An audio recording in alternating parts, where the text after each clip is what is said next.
Hey guys, welcome back to my channel. My name is Lexi and today we're doing another pick a card.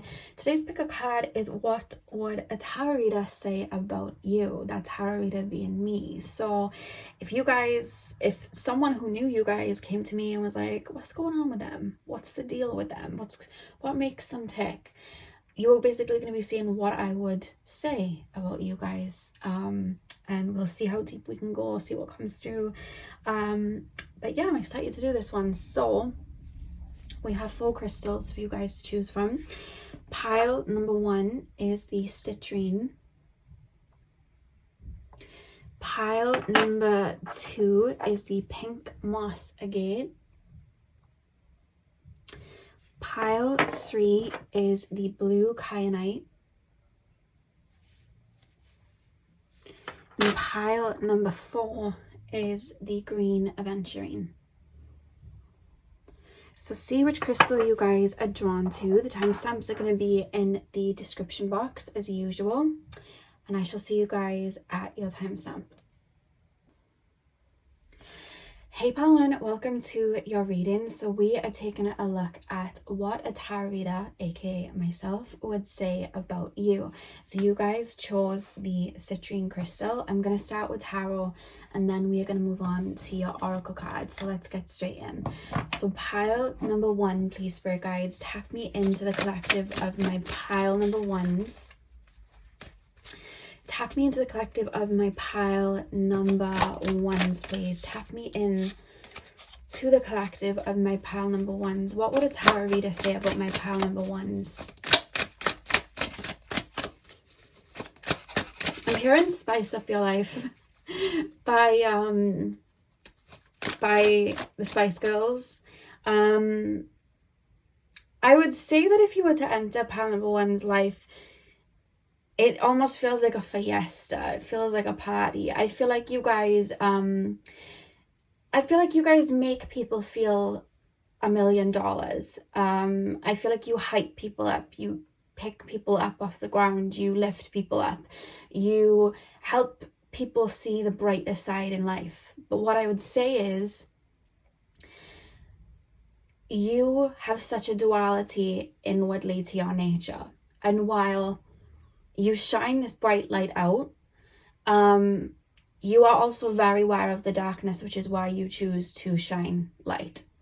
I think that you have met your darkness so deep and you're aware of the duality, and you are aware that you have a choice to walk with love and walk with light and pour into people and create more, or to fall into your shadow, fall into more negative emotions, let them, overtake you and create more hate and, that darker energy.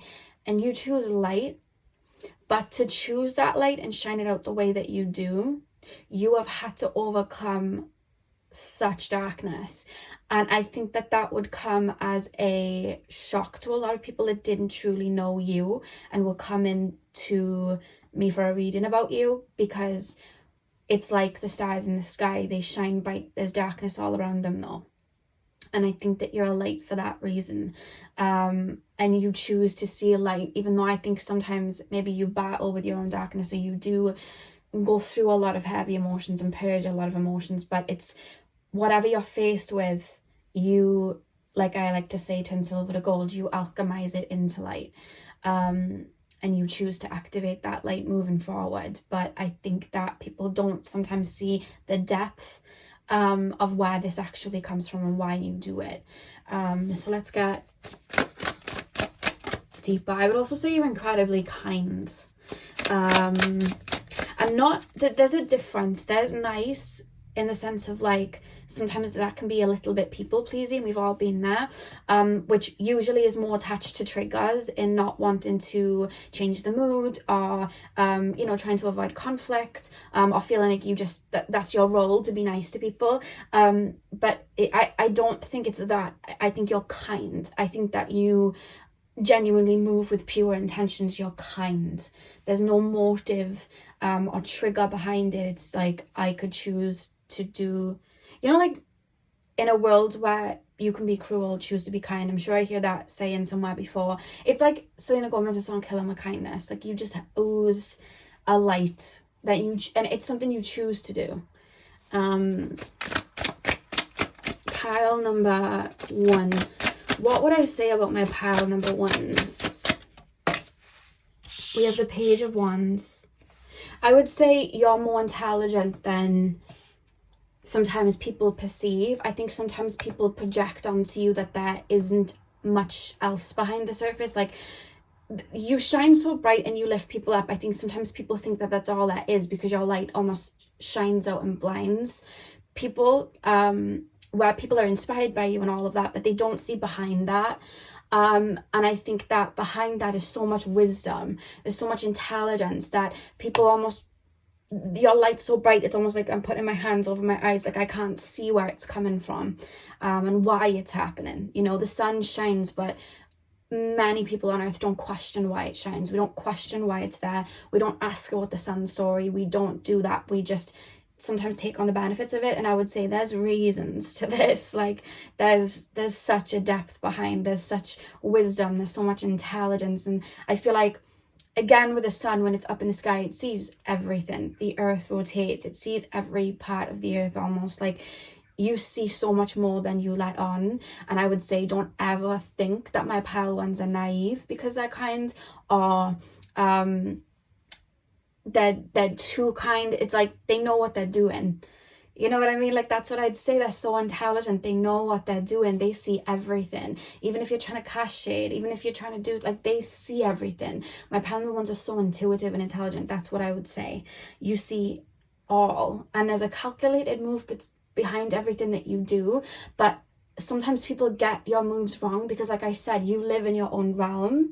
Like, I feel like you guys live in your own world. It's like Alice in Wonderland when she sings, like, living in her own wonderland. Like, you live in that realm. And I think that you don't, how do I put this in the words?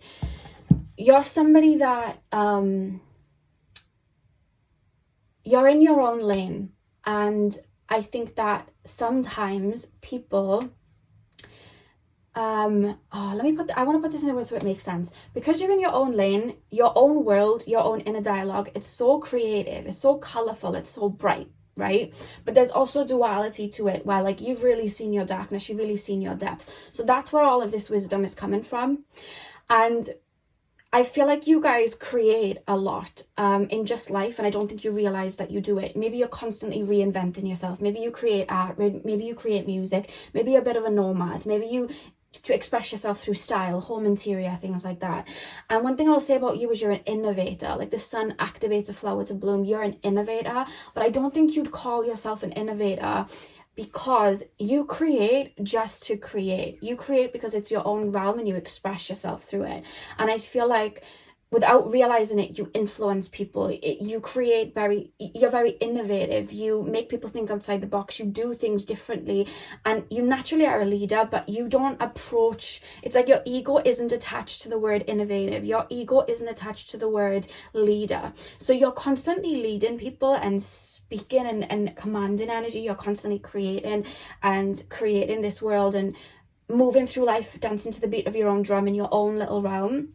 People witness it, they get inspired by it, they'll take notes, but then it's almost like the reason that you do it is just to express yourself, whereas other people, it's almost like they want to be like you. So other people might look at you as competition, look at you like they're competing with you, but you don't see any competition. You don't see anything that you're competing with, because you're creating just to create. And I think that's why people sometimes find it hard to keep up with you, because you are just creating from the heart space. That's why it comes organically. That's why it's so beautiful. That's why it's so innovative. Whereas I feel like people might try and mimic or prove that they can be as good as you in regards to how you dress, how you speak, the confidence that you have. But it's like, you're doing it in your own little realm. You're doing it for you. You're doing it to find beauty in your own life, to find brilliance in your own life, to create in your own life and make yourself feel full. Instead of maybe wallowing in maybe the depths of your darkness, you use your darkness to create that beauty. That's what's fueling you. And you do it for you. That's why you're seen as being in your own little realm. Whereas I see people looking at you and almost trying to, like, mimic it or compete, but you're not noticing them at all. You know, you're in your own realm like that. And I don't think you realize how many people you activate and lift up just by you taking the shard and broken parts of yourself and turning them into gold and creating beauty from it. It's like other people are getting inspired by that, and then they're like, what's the sauce, what's the ammunition, how are they doing it? But it's you turn your brokenness into wholeness. You turn a negative situation into a positive situation. And that's what I'm saying, this sun, this bright light, you are a bright light because of you've activated yourself. Does this make sense? You're a light because you brought the light to yourself. You didn't take it from somebody else. You didn't project it onto somebody where it wasn't. You created that light for yourself, and that's why you're so innovative and creative, and that's how you have your own little realm. If it wasn't for the sun, the earth wouldn't be here the way that it is. Nothing would have life. It's created its own little realm there, you know? So it's like, that's what you are. And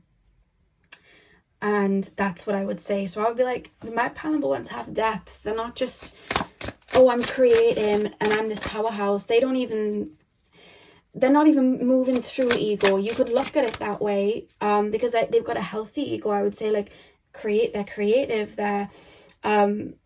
They're tapping into their likes and their dislikes because they know themselves that way. But the reason that they create, it's coming from a purity, their own connection to the God source, their own connection to the universe, spirit, God, whatever you want to call that.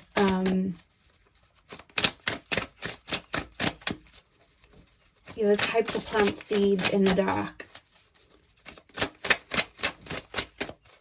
There's nothing negative that you can't find a silver lining in, I would say. You always manage to turn the craziest tornadoes into something where you can learn from it and grow from it. Where people could see darkness, you'd see that light because you choose to. We have the Fool. And because you know that you are the one in charge of creating that light in your life and that bringing that creativity to life, you have no problem tearing the whole thing down and starting again. And I would say that, like, don't think that like, this person's never going to stay stuck in one situation. This person has no fear, or at least you're going to get to a point in life where you have no fear of tearing a tower down and starting again if it's not working for you and it's not bringing you light. The minute that tree isn't bearing the fruits, and it's no longer, you know, useful, you're going to pick up that tree, you're going to take it from that situation, you're going to move it into the sunlight, you're going to water it, and you're going to completely alchemize that tree so it can start bearing them fruits again. You know what I mean? You're not just going to keep it there to wither and die. You're going to do something about it and change it, and tear everything down and start again. You're that type of person. You're a creator. That's what you are. Pile number 1. What do we have? We have the 8 of Wands, which came in reverse, but I read both energies anyway, but I'll leave it how it came out. Pile number 1. What would a tarot reader say about my pile number 1s? 3 of Wands. And we have the Hermit at the back of the deck. I would say that you guys are old souls. I would say that you don't look at life the same way as some people would. I almost feel like the people that would want to pry on you, which I feel like there's a lot of people I feel like don't get you. They see the activation and the what some people perceive as confidence, what some people perceive as almost a bit of a nomad energy, or just a bright light, someone that lifts people up, and it's almost like there's more. And I think that sometimes people would project and be like, maybe it's fake, maybe it's all false, and it's not. I would bring that out. Don't think that it's not. They have their own motives for doing things, I would say, and I would say it comes from them being, it's, how do I explain this? I would say you're looking at life through a completely different set of eyes because you're so open to your heart space, your past lives, your soul, what you feel, your heart space. I would say that you know yourself. A lot of people are walking around Earth, they don't know who they are. You know what I mean? You know who you are, you know your likes, you know your dislikes, you know what works for you, you know what doesn't. So you move in that way. And I would say that you guys are super misunderstood as well because of the way that you look at life.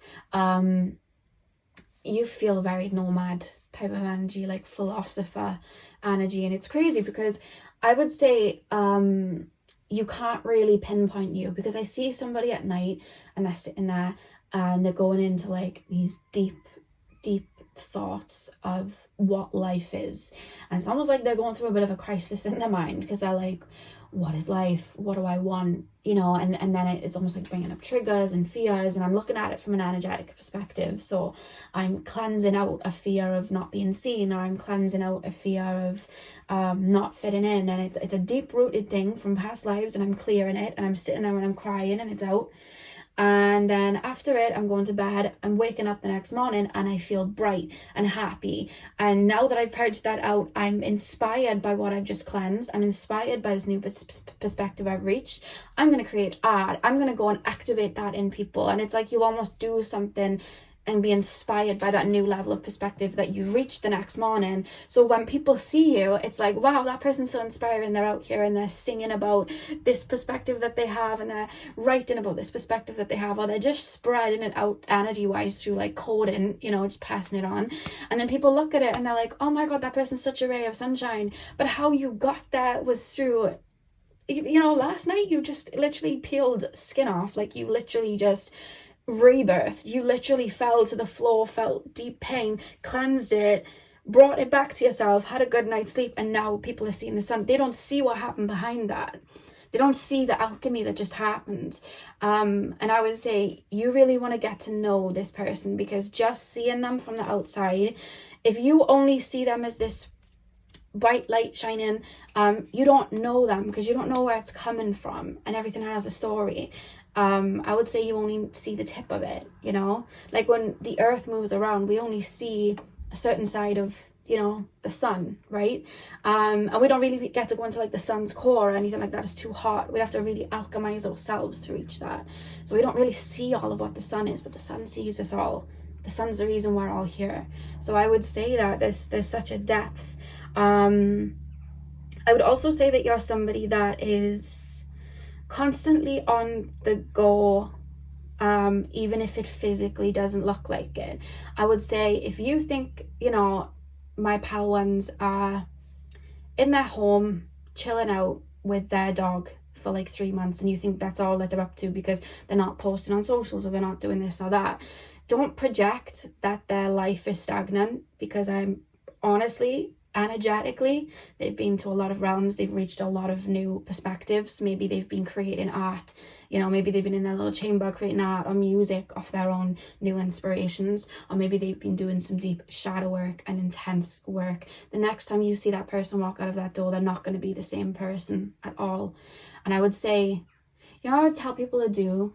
Ask you more about yourself, because people sometimes assume or think it's just that bright light. I would say, for anyone coming to me for a reading on you, why don't you ask them what they're up to? Because you would be very shocked. Why don't you ask them what they were thinking about last night? Because I don't think you get asked these things, and that's why people don't see the depths. I would say ask them. Ask them when was the last time they cried, what was it about? Ask them the last thing they felt fear of, and if they still feel it now. Ask them on an energy level what they've been up to. Ask them about their project. Ask them why they're inspired to do what they're doing. Ask them that. You'll start to really get an understanding there. But a lot of people, I feel, sometimes don't ask you these questions, which is why I feel for you, there's a lot of what, who are they, what, and a lot of misunderstandings, because people aren't asking those questions, even though they're benefiting from the light. So I would tell people to ask, because you are constantly evolving, you are constantly shifting. I thought that was the 3 of Wands, it's the 4 of Wands. You're constantly building and creating yourself anew, tearing yourself down, creating yourself anew again, tearing yourself down, like it's constant. It really is constant. And I would say you'd have to be an alchemist too to stand next to them, or you're going to get left behind. Not because you're someone that cuts people off, but I would say that you guys particularly are reaching a point where you are no longer dimming your light. I feel, pile number 1, like you've dimmed your light for a lot of people, And not just in the sense of not shining as bright as you could. I feel like you've gone into the shallow ends for people. Now, when I say shallow ends, your mind's big and deep and creative, where you've dealt with a lot of people that haven't understood your depths. You're starting to make changes, and I would say this to whoever came to me. My paranormal ones are starting to make changes where they are no longer crawling to the shallow end to have shallow situations and bring light there, because the light's always in the shallow end. You're going to stay in your depths, and whoever needs to come there will come.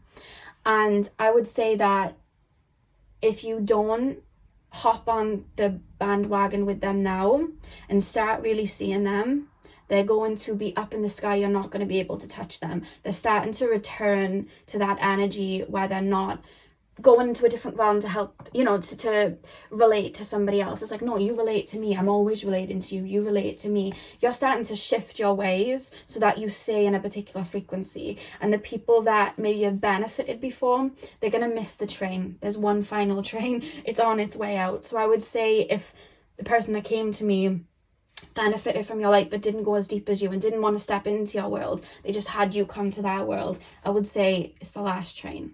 I'd hop on it now and start understanding, or come into these depths, because my pal number ones are about to rebirth. My pal number ones are about to just stay in this frequency constantly.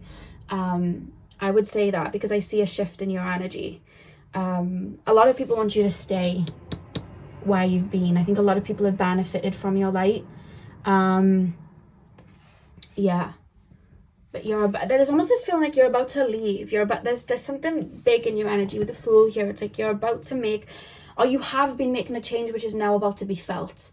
Maybe you've been doing a lot of healing, but there's almost this feeling of like, I see you guys almost feeling like you want to create a clean slate.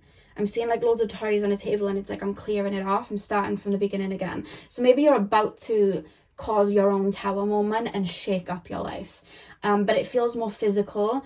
I think that you're always going through tower moments within, but I think people around you are about to feel it, because you're about to shake up. You're about to start speaking your mind. You're about to start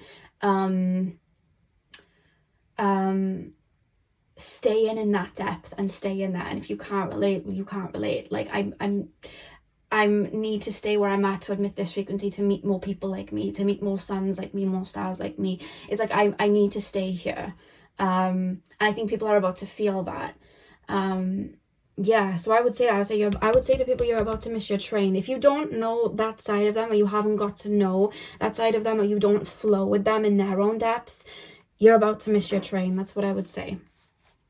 Because people are about to feel the effect of a big transformation you've already undertook and gone on. You've already gone through it, so it's not coming, but it's now coming into the physical, and people are about to feel that shift for you.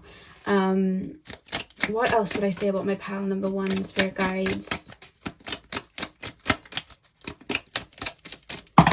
I would say to anyone that was asking from your past, you don't know them. That's what I would say. You don't know them. And quite frankly, you probably didn't ever know them.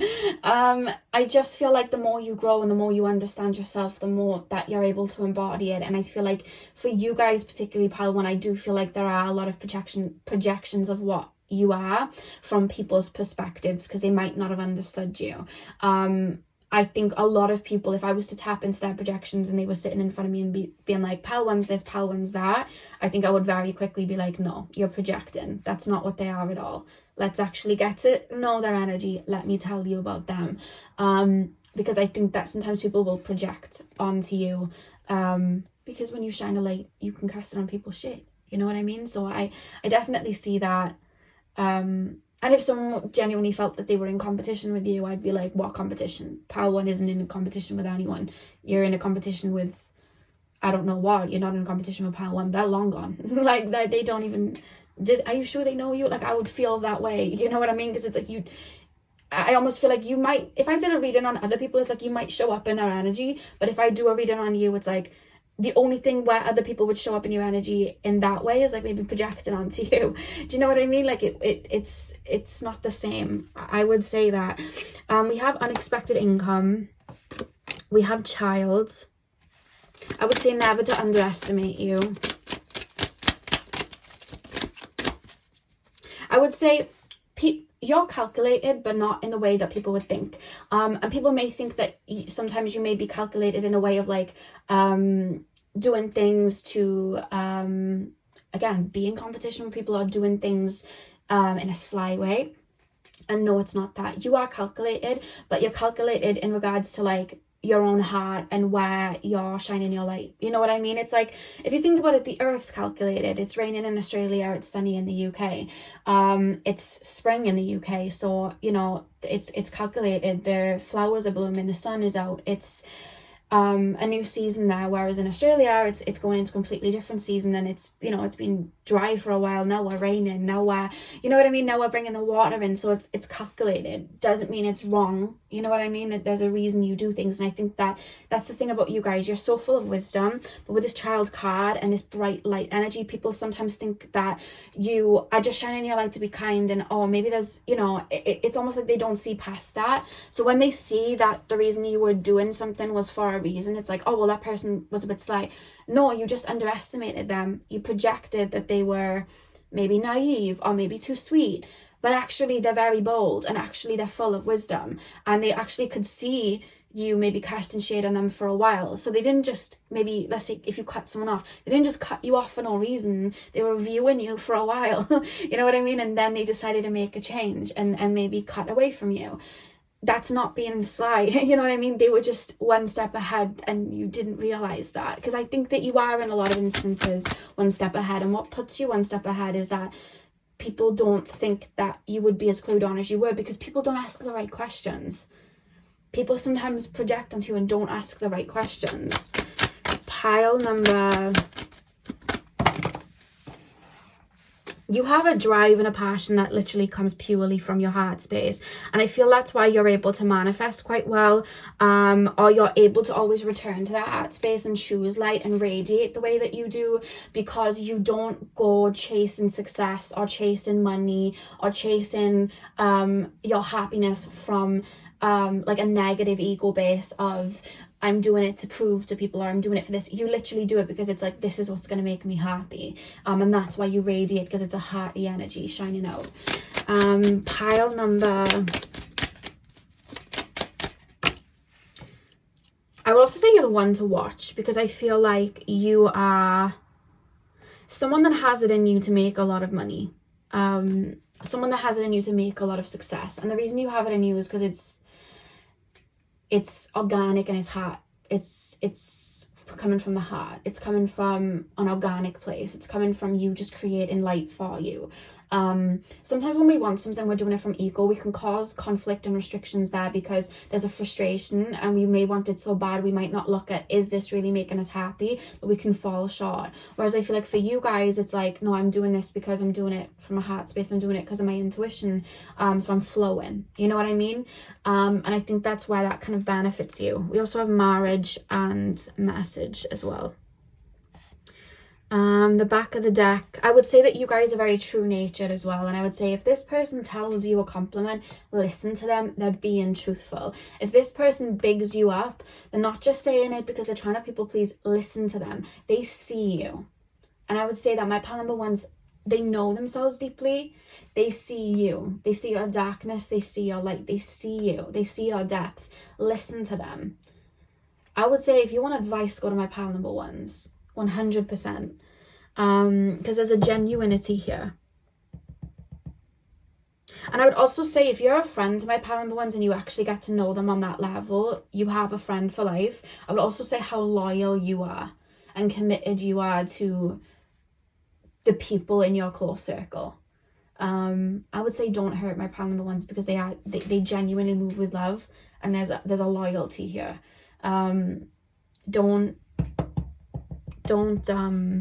Don't hurt my pile number ones. That's what I would say.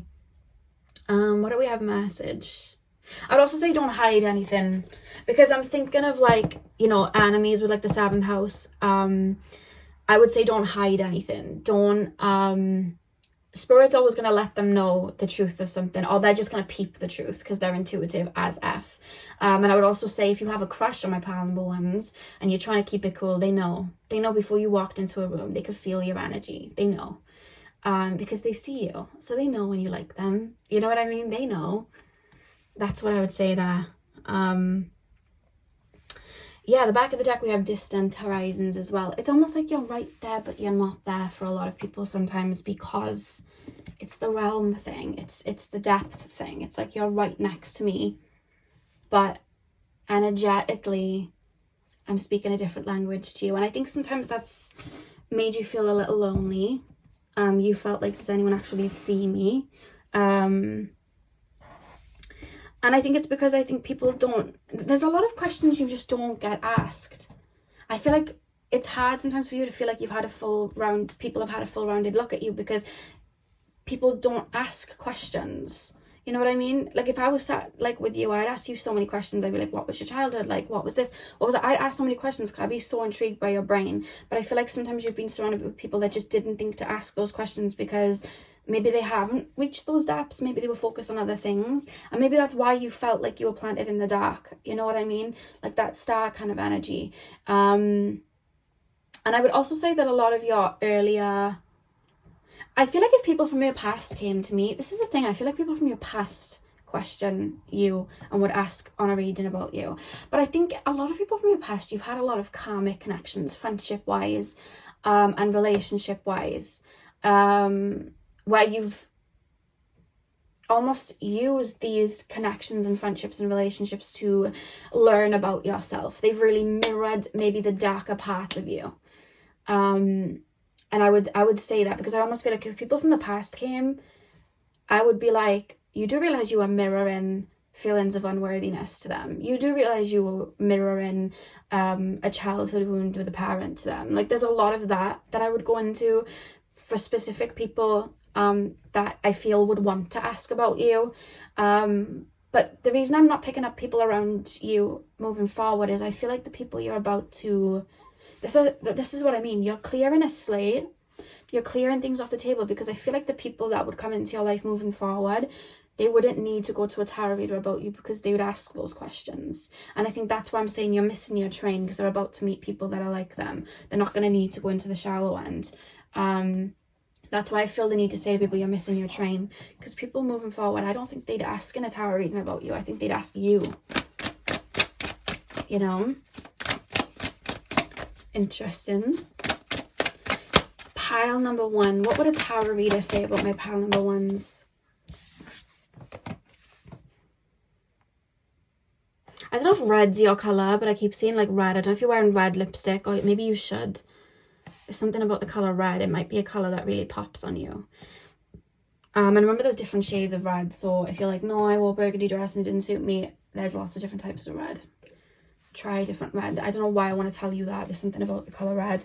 So we have trust. I accept that my inner voice will always guide me correctly. Pile number one.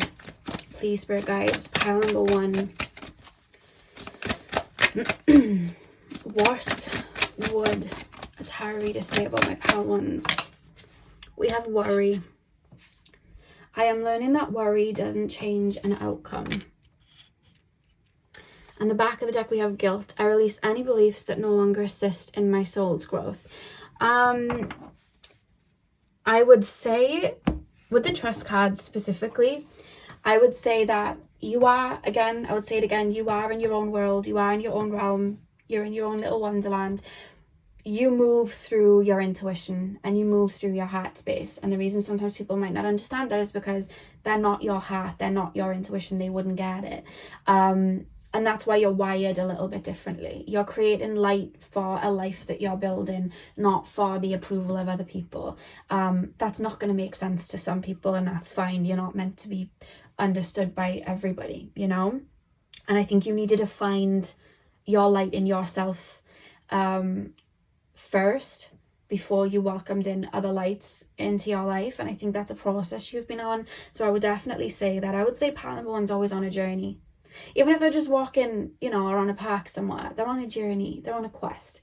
My pile number ones are always going through this philosophy of life, reviewing it, changing, learning. You could learn so much from just a plant. You look at a plant and see depth in it. That's just you.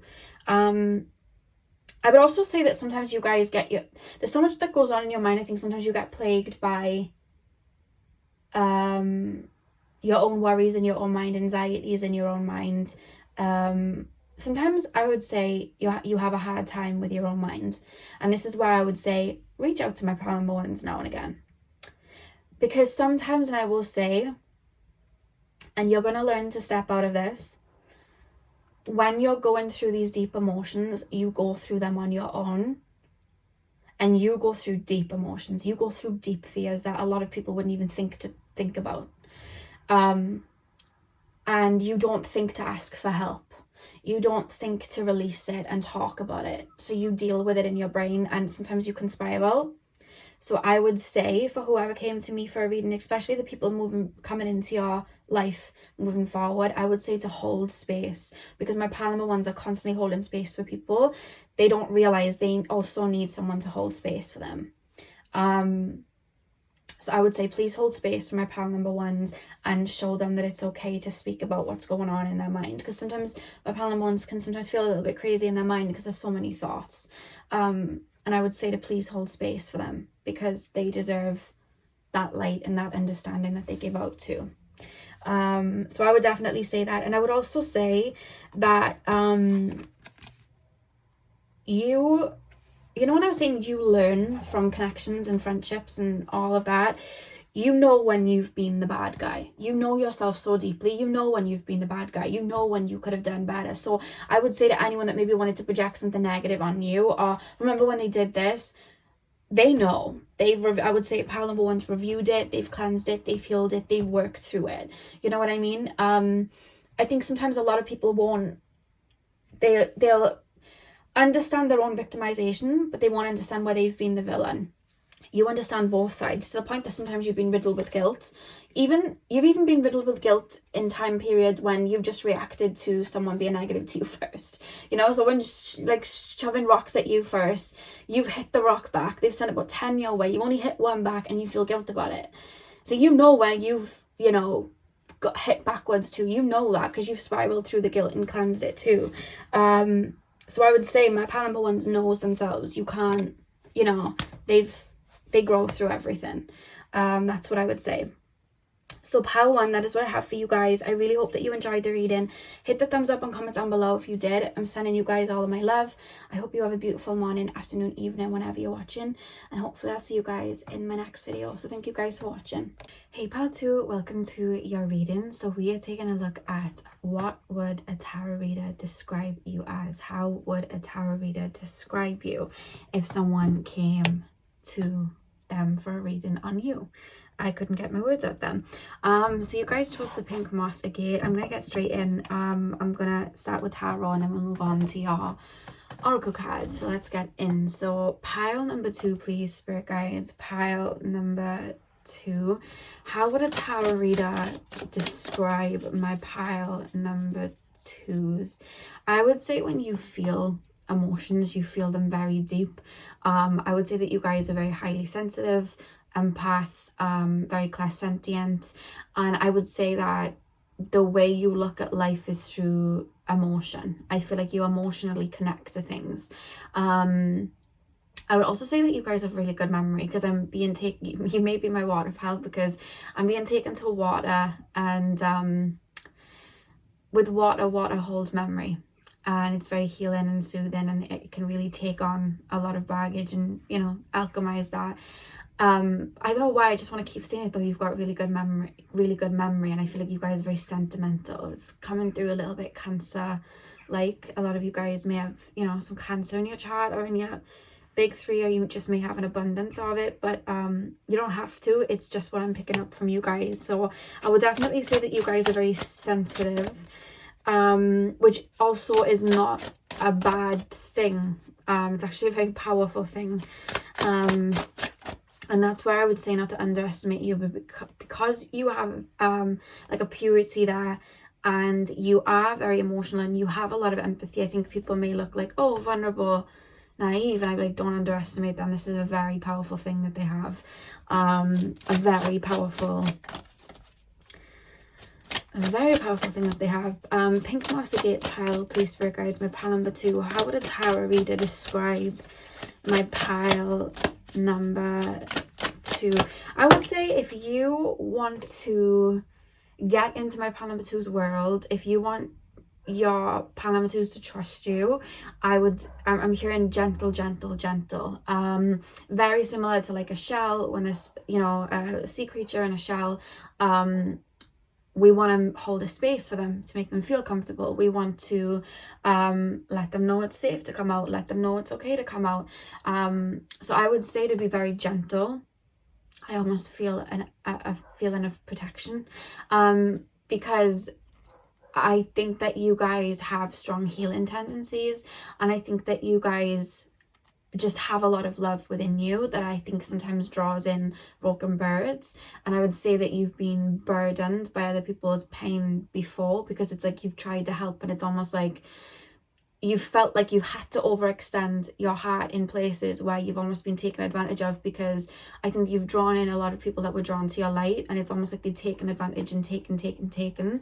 And while I feel you're wise to it now, I would also say that you guys are very cautious of who you're opening that shell up to and being vulnerable with. So I would say that if you genuinely want to see pile number two's personality, you want to see them be comfortable, you want to get to know them, you want the heart space to open, take it slow and be gentle. That's what I would say. We have the Page of Cups, pile number two. How would a tarot reader describe my pile number twos? Yeah, Scorpio, Pisces, Cancer. It's the water energy. My water pile. Two of Pentacles. Pile number two. I would say you're a people person, but I would also say that you wouldn't describe yourself as a people person, because I would say that naturally your nature is to be quite introverted, but I think it's more like a self-preservation method. But I think that's the word. It's to kind of protect yourself because you feel so much. To be around a mass of people, it's like it could really take your energy. I would say you have to be very careful with your energy, but I would say naturally you're a people person because you make people feel at ease. Your essence is gentle but deep. It's quite interesting. It's like you are involving, like when you're around somebody, it's like you almost help them be vulnerable. It's like you have this nurturing presence, you have this healing presence, and you really see people, like you make people feel seen, you make people feel held, you make people feel heard, just you being there. So that's something coming through really strongly. And when I say you're a people person, I mean like you I don't know whether you're in a profession where you give your life to like other people in a way, like you may be in a caring profession, or a healing profession, or you may, you know, be a humanitarian and look after like animals and people. But it's like, I'm hearing the Bob Marley quote, and he's like, my life is for people. I'm here to help people. It's a quote that he says, I can't remember it word for word, but he's talking about how his life is like to be of service. And there's a feeling of you guys not like that, not in a sense of like, I'm gonna self-sacrifice. Like I feel maybe that might have been the case in the past, but I feel like you've grown from that. I would say you've done a ton of growth, but I do feel like you want the best for the people around you. You want the best for the people that come into your contact. It's like you're the type of person that would go above and beyond for people, and I think that's why you're very protective of yourself, because it's like, I'm not just gonna give this out everywhere, because people really do take advantage and not give back. And you've really dealt with that. I would say you've gone through a lot of changes over the last, I want to say the number 6, so it could be the last 6 months, but I almost feel like the last 6 years. It's almost like you've been I'm being shown somebody climbing up a ladder, going like elevating, growing. What was 6 years ago from this year? 22, 21, 20, 19, 18. Since 2017, I don't know. What happened in 2017, I don't know. But I feel like you've just grown and grown since then. I don't know why they're showing me like a cycle that began in 2017. And I just keep seeing you budding and growing and evolving from then. Pile number 2. Pile number 2, please, spirit guides. What would a tarot reader say about my pile number 2's 10 of Wands? On the back of the deck, we have the 2 of Cups. Okay, let's look at the cards. So Page of Cups, 2 of Pentacles, the Empress, The 10 of Wands. I would warn anyone stepping towards you. You know when you have a friend and they get in a relationship and you're like, if you hurt them, I'm gonna get you. Like, I almost feel like I would feel very protective of you like that and want to warn people away that would try and come towards you in not the best manner, because you see such light in people. I think in the past people have taken advantage of that, but what's coming through, especially me feeling that feeling of protectiveness, I feel like it's coming through from like your ancestors and your spirit guides as well as a protectiveness around you, because you have such a sacred essence. I think you have such a beautiful heart space. I think that you love so deep and so hard. It's like that's meant to be matched, and it's taken you a while to realize that that needs to be matched. It's taken you a while to realize you deserve that love back, because it's almost like you've always had this abundance of love and you've just given it out because it's like, I've got lots of this, let me just give it out to everyone around me because everyone deserves love. And then I think in doing that, people have taken advantage of that and not reciprocated it, and it's left you feeling very depleted. I almost feel that now, again, I'm being shown the number 3, the last 3 years, maybe for you guys, or the last 3 months, it could be you've been on a little bit of a clear up of maybe people in your life, people that were taken from you. I think that who you were years ago and who you are now is very different, because I feel like when I look at your energy years ago, because I'm being shown cycles and like a shift in the water, I'm being shown you, and it's like your heart's pouring out, and then there's lots of cords and people are holding on to these cords. So it could be friends that were not pulling their weight in friendships. It could have been relationships not pulling their weight in relationships. I almost feel like people were around you because they needed you, not because it's like, I want to pour into you, you're my friend. Whereas I feel like I'm being shown like a shamanic knife, and then I'm being shown a cutting of that over the last couple of years, and then it's like, now I'm just like radiating and I can actually help people, and it's going in the right direction, and I'm also pouring into me. And it's like, now it's like where those cords were everywhere, they're all back on you, and you're kind of blooming in that way. So I think that's a journey that you've been on, and I would definitely describe the empath journey and say that you guys have been on that empathic journey of you know, losing yourself to find yourself, and empowering yourself, and finding yourself, and understanding your worth, and maybe, you know, removing the broken bird syndrome that I feel a lot of us empaths have, where we just want to help, where it can leave us kind of depleted. I feel like you've learned that lesson and you've done it on your own as well. I would say you guys are very self-sufficient. Do you know what I would say though? I would say you guys are very self-sufficient, but I would say to whoever's having the reading, just because this person's self-sufficient, just because this person self-soothes, just because this person, when they're going through it, they can go through it on their own. Yeah, okay, they can do all of that on their own, and yeah, okay, they're independent like that. It doesn't mean they don't need someone to lean on too. I would say that you guys are very comfortable with just needing you, and I would say that you've done that through maybe at times not really having any choice. Maybe you felt like people wouldn't have understood your emotions if you know, cried to them or explained something. Maybe you felt like people wouldn't do for you what you were doing for them, so you just did it for yourself. And I would explain to anyone coming to me for a reading for you, I would say, you need to do these things for them too. Like, just because they do it for themselves, and they may even say out loud, I can do that, they deserve that too. Because I feel like the people in your life, I feel like you bless them so much, and I don't think you realize how much you bless them. Whether it's just your energy you're giving to them and giving them a safe space to cry or let their emotions out, or maybe it's birthdays and Christmases, and, you know, making everything beautiful for them and making sure people have everything. It's like you do that for everyone around you, and I think you're coming to terms with, you need to do that for yourself first, but you also deserve to be spoilt. You also deserve to have that given back to you. So I would say to anyone coming to me in a reading for you, I'd be like, I think you should spoil them, I think you should do this, I think you should do that, because I think you're entering a phase where you're learning to receive and learning to lean on people sometimes. I think you're coming into that phase. So that's why I'm like, gentle, take it slow, and, you know, pull that back to them, because you're such a light for people, and I think sometimes you don't realize that, because a lot of it's unspoken as well. I feel like what you do for people, sometimes I feel like it's not said, because I feel like people sometimes don't know how to say it. It could be just you being around makes somebody feel comfortable, and it's because you hold space for them, but someone might not understand what holding space is. So it's like, I don't know You know what I mean? I don't know how to put that into words. So sometimes the things you do are unspoken by other people that they're grateful for. So I would say, please let this person know, you know what I mean, how much you value them. I would also say to anyone stepping towards you to watch their words, because you're someone that when you speak and if you say something to someone, you're very loyal and you mean it. So if you're telling somebody you love them, you're not just saying it lightly, you love them, you see them. If you're saying that you're always going to be there for somebody, you mean it. You're saying it because you mean it. You wouldn't say it otherwise.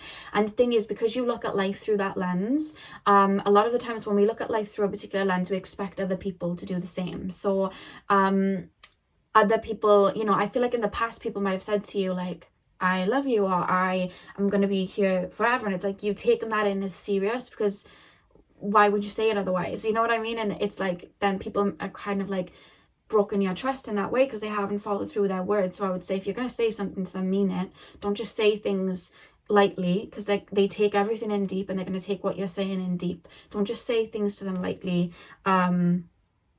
Do what you say, and if you don't mean something, don't say it. That's what I would say, 100%. I'd also say that you guys are very romantic and you have a very beautiful heart. I would say that if anyone was coming towards you in like a friendship or a relationship, I would say that they're very lucky. I would definitely be tooting your horn that way, because I think you have such a beautiful heart, and I think that I just see you, like I feel very romantic. I just feel like you guys are very naturally like romantic, and I do feel like you guys love, and you may have told yourself at times, no, I don't, maybe because of certain things that have happened in the past, but you do. And I feel like the more you bud and the more you grow, I feel like you're opening up to that, which is really, really beautiful. And it's funny because you know, when you look at flowers and you think, oh my God, they're so delicate, like their petals are so delicate, but the stems and the roots where they go down to, it's really, really strong. I would kind of describe you like that. I'd be like, you can see them and their beauty and their love and the light that they hold, and be like, oh, that's very delicate, that, you know, they're seeing the light in things that's very delicate. But the reason they do that is because they understand the darkness. Their roots go all the way down to the ground, and they're very strong because of that. I would say that as soft as you appear, I would say like you're hard, like you're really hard, like you've been through some things. That's why I would keep saying, don't underestimate this person. Don't underestimate this person, because whether it's today, next week, or next year, they're going to show you why you shouldn't have. Because I think you've done that a lot. I think you've kind of blown it out the park in a lot of ways. Like, you may have been going through like a heartbreak, and people thought they're not going to get over that. They're grieving. And then it's all of a sudden you just bloom, and it's like you use the tears to like bloom even brighter. I feel like everything you go through, you really do alchemize and turn into gold. So I would say never underestimate this person. And I would say if you see this person like falling down, best believe in like a year's time or even less, they're going to be even like up with more energy than they were before, because they use it to fuel themselves and grow. They use the rain to help, you know, water their roots and help them grow. And I would say you guys are extremely strong. I would also say that I especially with the Empress here and the bird on her shoulder, I almost feel like animals are very connected to you, nature is very connected to you, babies are very connected to you, because it's that hearty thing. When we come into our incarnations and we're babies, we're just existing on a hearty level. This is before our minds and our egos have created our environment and, you know, created this little avatar that it kind of is a byproduct of our environment and our parents. But when we're first born, it's just that heart space energy, and we just kind of exist in that. And I feel like you have held on to that. I'm not saying that obviously you don't have a personality and you don't have X, Y, and Z, because you do, but you also have held on to a piece of that kind of like God, source, and love that animals attached to, and nature still has, and babies have, you know what I mean? You've really held on to it.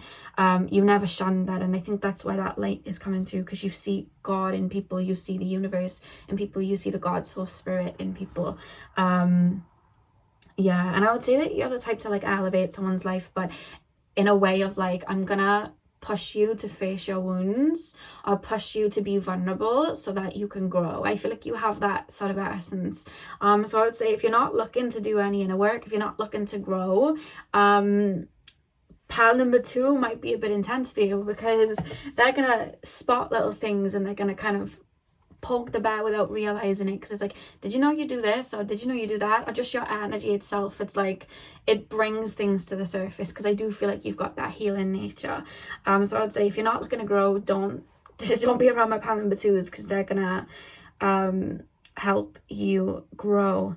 And with the 10 of Wands as well, I feel like I was saying, you've gone through a lot of rebirths, but I feel like you're a very sentimental person, in the sense that material things and money, it's not something that, like, I'm not saying you don't value it, I feel like you understand the value of it, but it's like, I feel like you're a more sentimental person. I feel like you'd be the type to want something that means something, rather than something that's just expensive, but you know what I mean, it doesn't mean anything. I think that you see people and you value people 100%.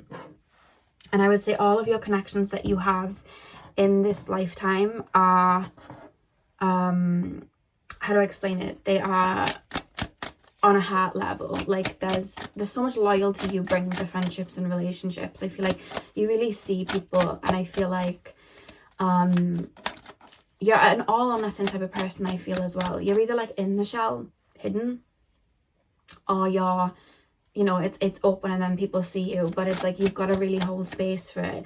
And I feel like as well, because shells are so beautiful, like I have shells here, we have this one here, and they're so beautiful. And I would say to whoever stepped towards you, just because it's like a beautiful shell, so like you guys being very attractive and physically very attractive, it doesn't mean you just take it and put it in your pocket if you're not going to nurture it and allow it to open and allow, you know, yourself to see what's inside. Because I feel like a lot of people have been so drawn to your ass and so drawn to your beauty, but it's like, it's some people I feel haven't tried to allow you, like, it's almost like I love this energy you're bringing me, I love, you know, the beauty that you have, but it's like I'm putting you in my pocket, and then it's like I'm not valuing it, I'm feeding off that feeling, and I love that I have this shell in my pocket and I can show it off, but like I'm not nurturing it back. Like, I'm not even thinking, what can I do for this shell? You know what I mean? I think you've had people like that a lot. So I would say for people to take their time with you and get to know you, because you have so many beautiful aspects of your personality and your humor and just you in general. I feel like you're such a fun person to be around, but I feel like sometimes people almost either get blinded by just your energy, just that, you know, your aura, or it's just like they'll think, oh, nice shell, let me put it in my pocket, like, oh, I want this person on my arm. They're not trying to get to know you then, you know what I mean? And I think you're aware of this. I think that's why you're kind of like hiding your shell sometimes, because I would say that, and I would say pile number 2 is not shy, they're just very careful with their energy, very observant with who they're going to give their energy to. Pile number 2, please, spirit guides, how would a tarot reader describe my pile number 2's lovers? I feel like you guys are really romantic. Pile number 2's, we have courtship. Pile number 2,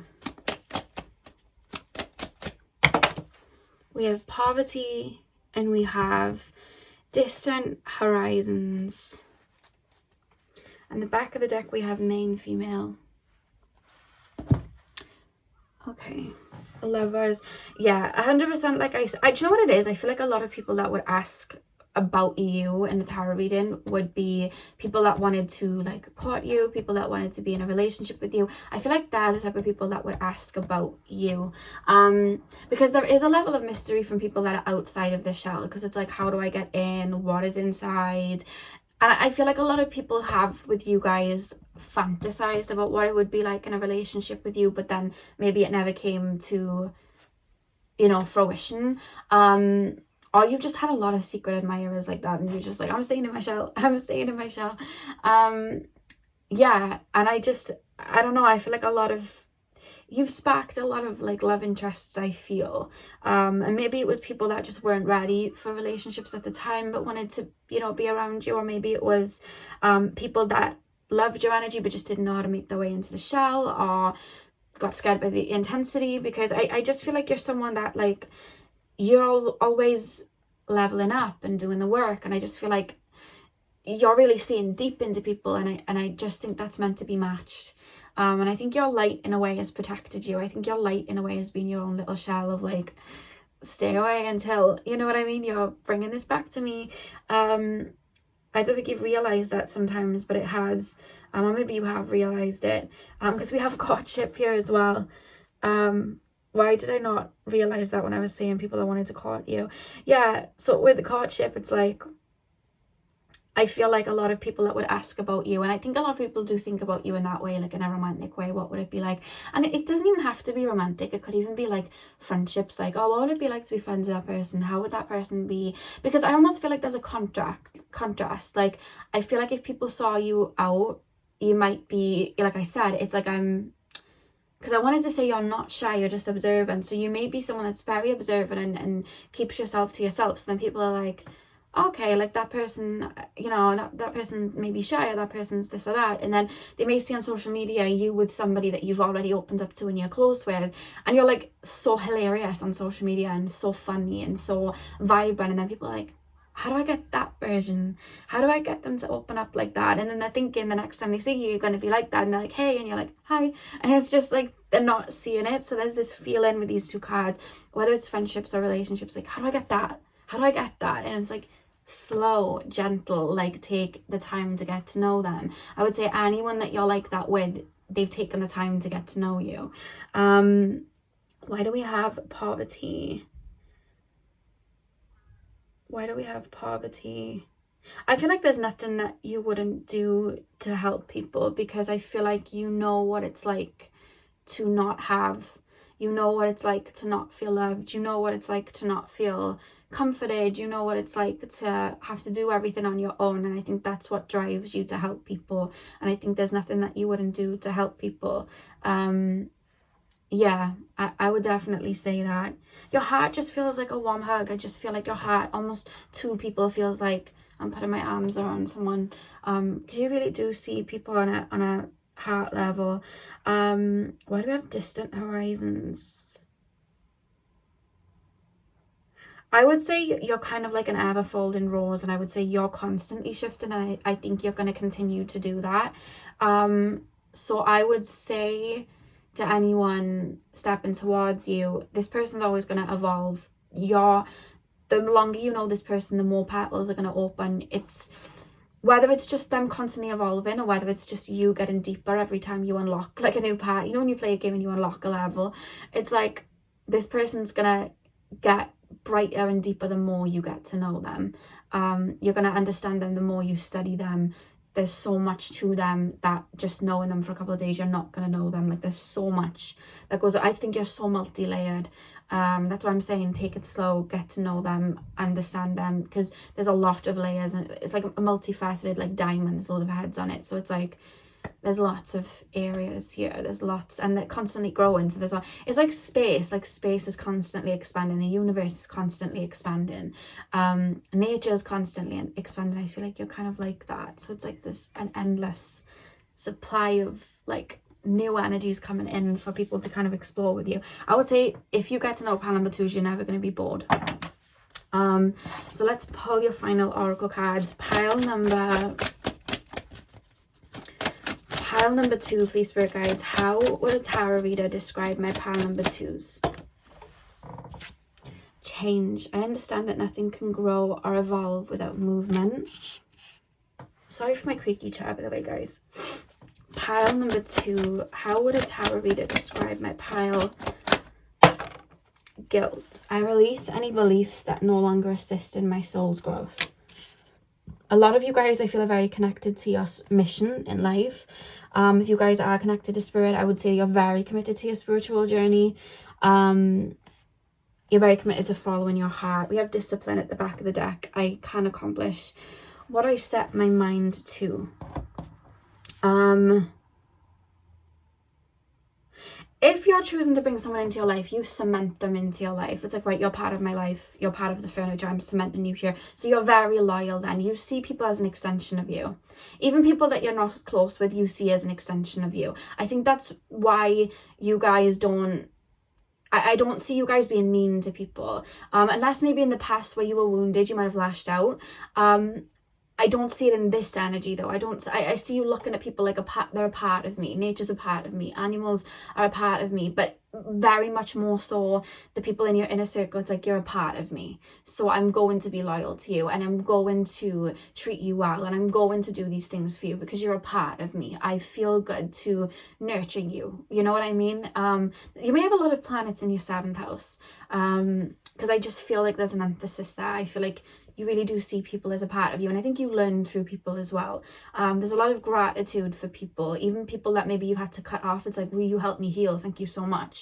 Or you really helped me realize a toxic trait. Thank you so much. So it's like you really do see people and understand people's importance in your life, even when it might not have been the best journey and experience with them, which I think is really beautiful to see, because it's like you see a silver lining in everything. You really bring the light to things. So I would say that, and I would say as well, you had to overcome a lot, because with the guilt card, it's making me feel like, it's giving me the feeling, and I hate the feeling, I've had it done to myself a lot in childhood, I feel like I'm being gaslighted, where I feel like I have to do for people then, or I feel like I have to prove myself, or I have to do X, Y, and Z. I almost feel like I'm being gaslighted. There's a feeling of that with the guilt card, so I feel like you've had to overcome a lot at the hands of other people, and you still choose to love people, which is really beautiful. You're just very protective of where your energy goes now.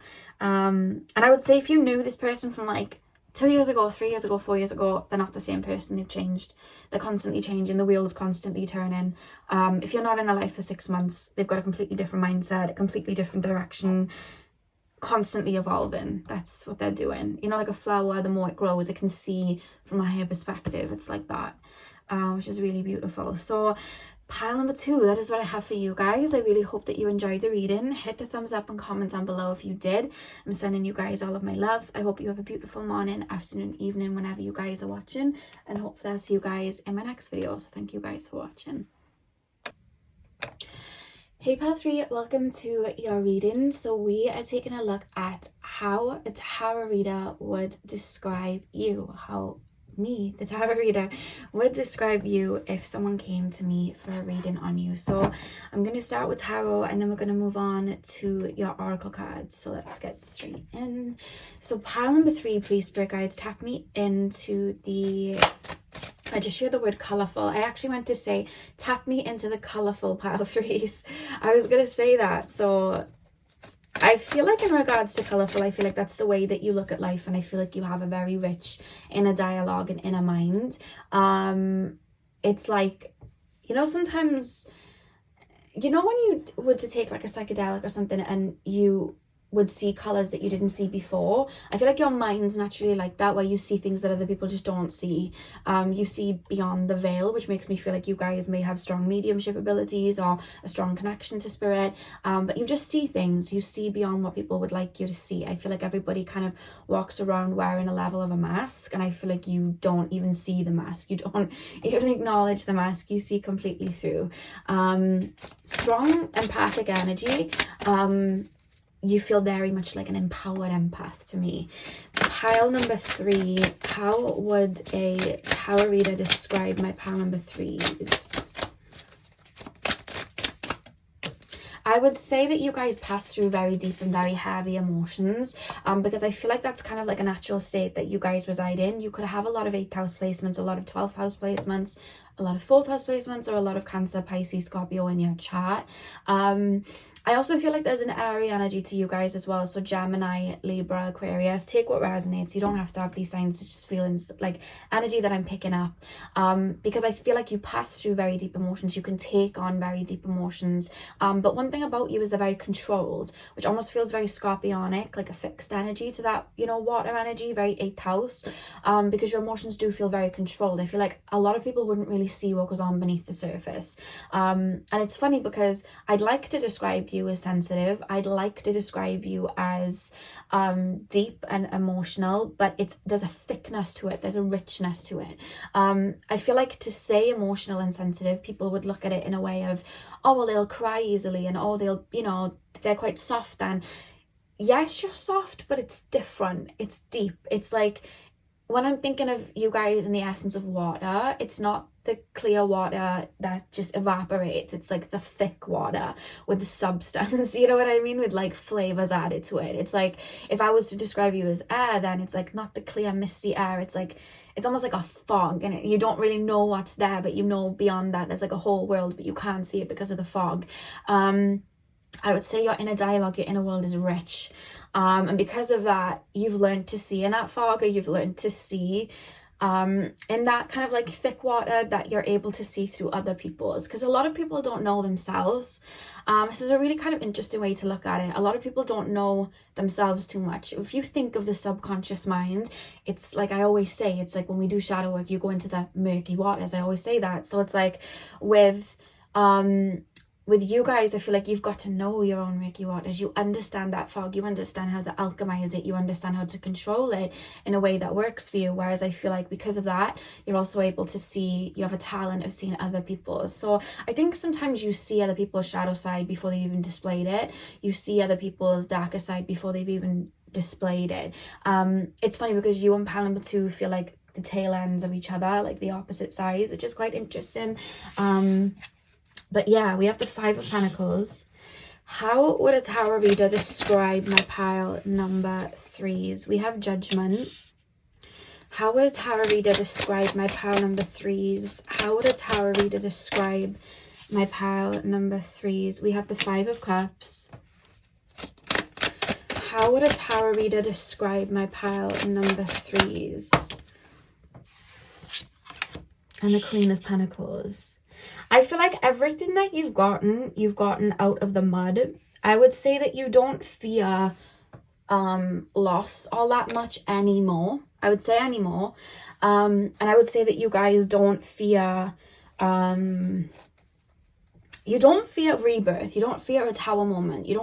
This is why I feel like you've got like a Plutonian, Scorpionic 8th house feel to you, because it's like, I don't care to tear down the tower. I don't care to start again. I don't care to build again. I'll do that. I have no problem. Kind of similar to pile number 1, but I feel like your energy is vastly different. We have the 4 of Pentacles at the back of the deck, which is in reverse. Okay, so let's start channeling 5 of Pentacles, Judgment, 5 of Cups, the Queen of Pentacles.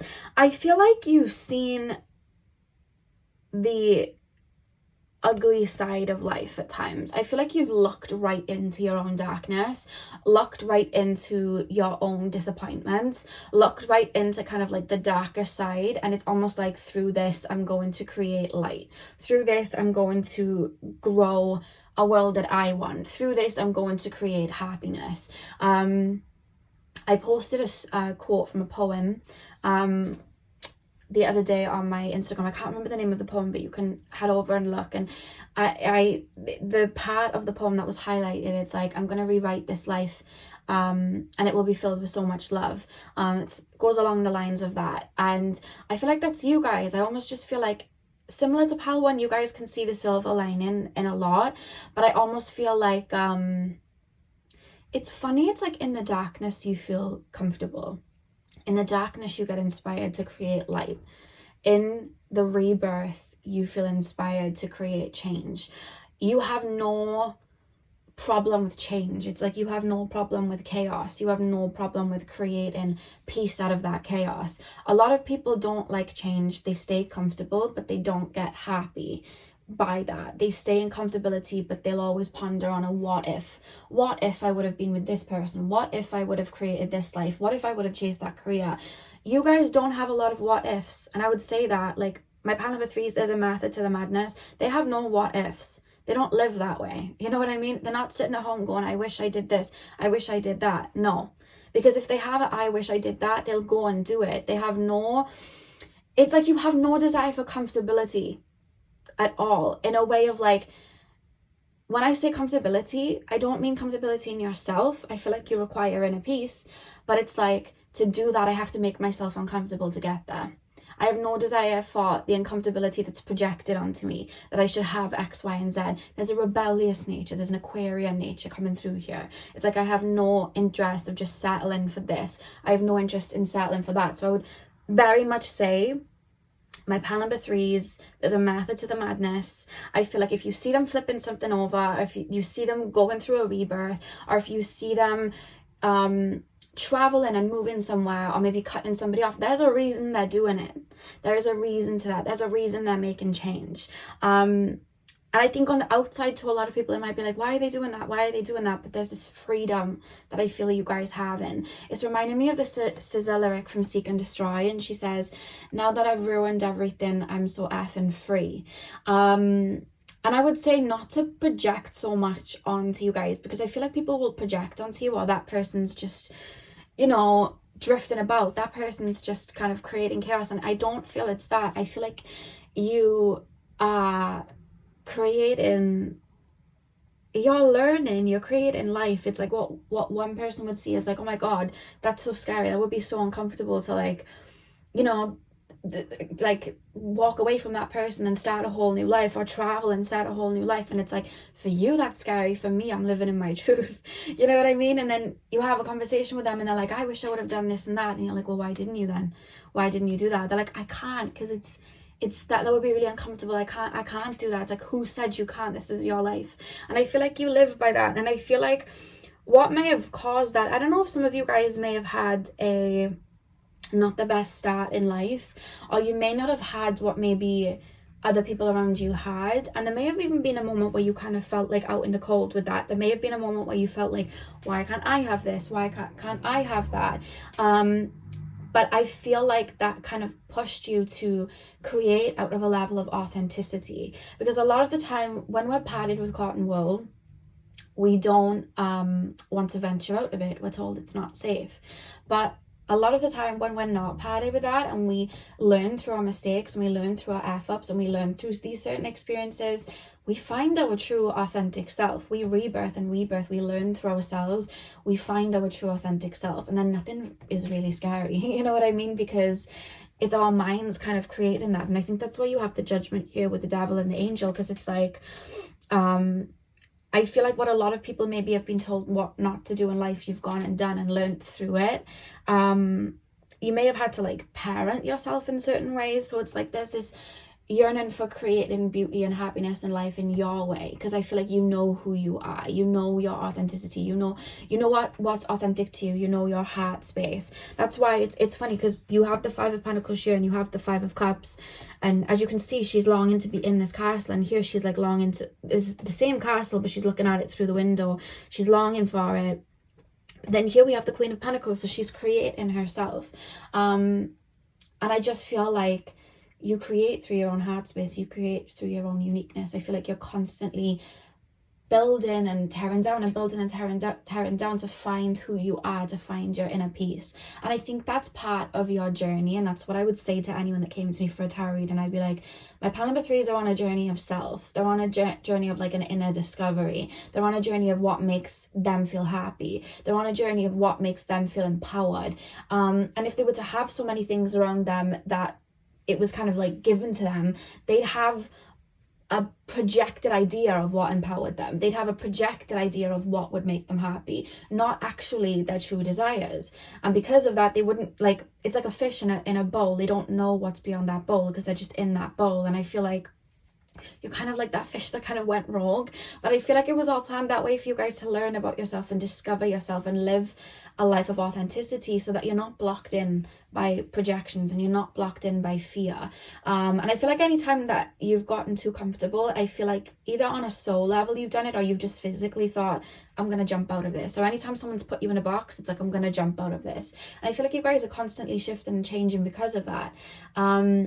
It's kind of like, you know, like Miley Cyrus, and she puts an album out like every other year, and then it's like 1 minute it's like heavy metal, the next minute it's like, I don't know if it was heavy metal, but it was rock, and then the next minute it's like, you know, like a hip-hop album, and then the next minute it's a country album, and it's like, what's going on? But she's constantly, I guess, finding herself, and I feel like that's you. I feel like you're constantly learning and finding yourself, and I would say there's a method to the madness. I feel like you listen to your own intuition, and I feel like along the way you find pieces of yourself.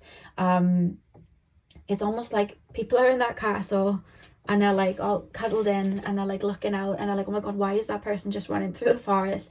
But you're going through the forest, and it's like you're picking up breadcrumbs, but these breadcrumbs are like pieces of yourself that you're finding.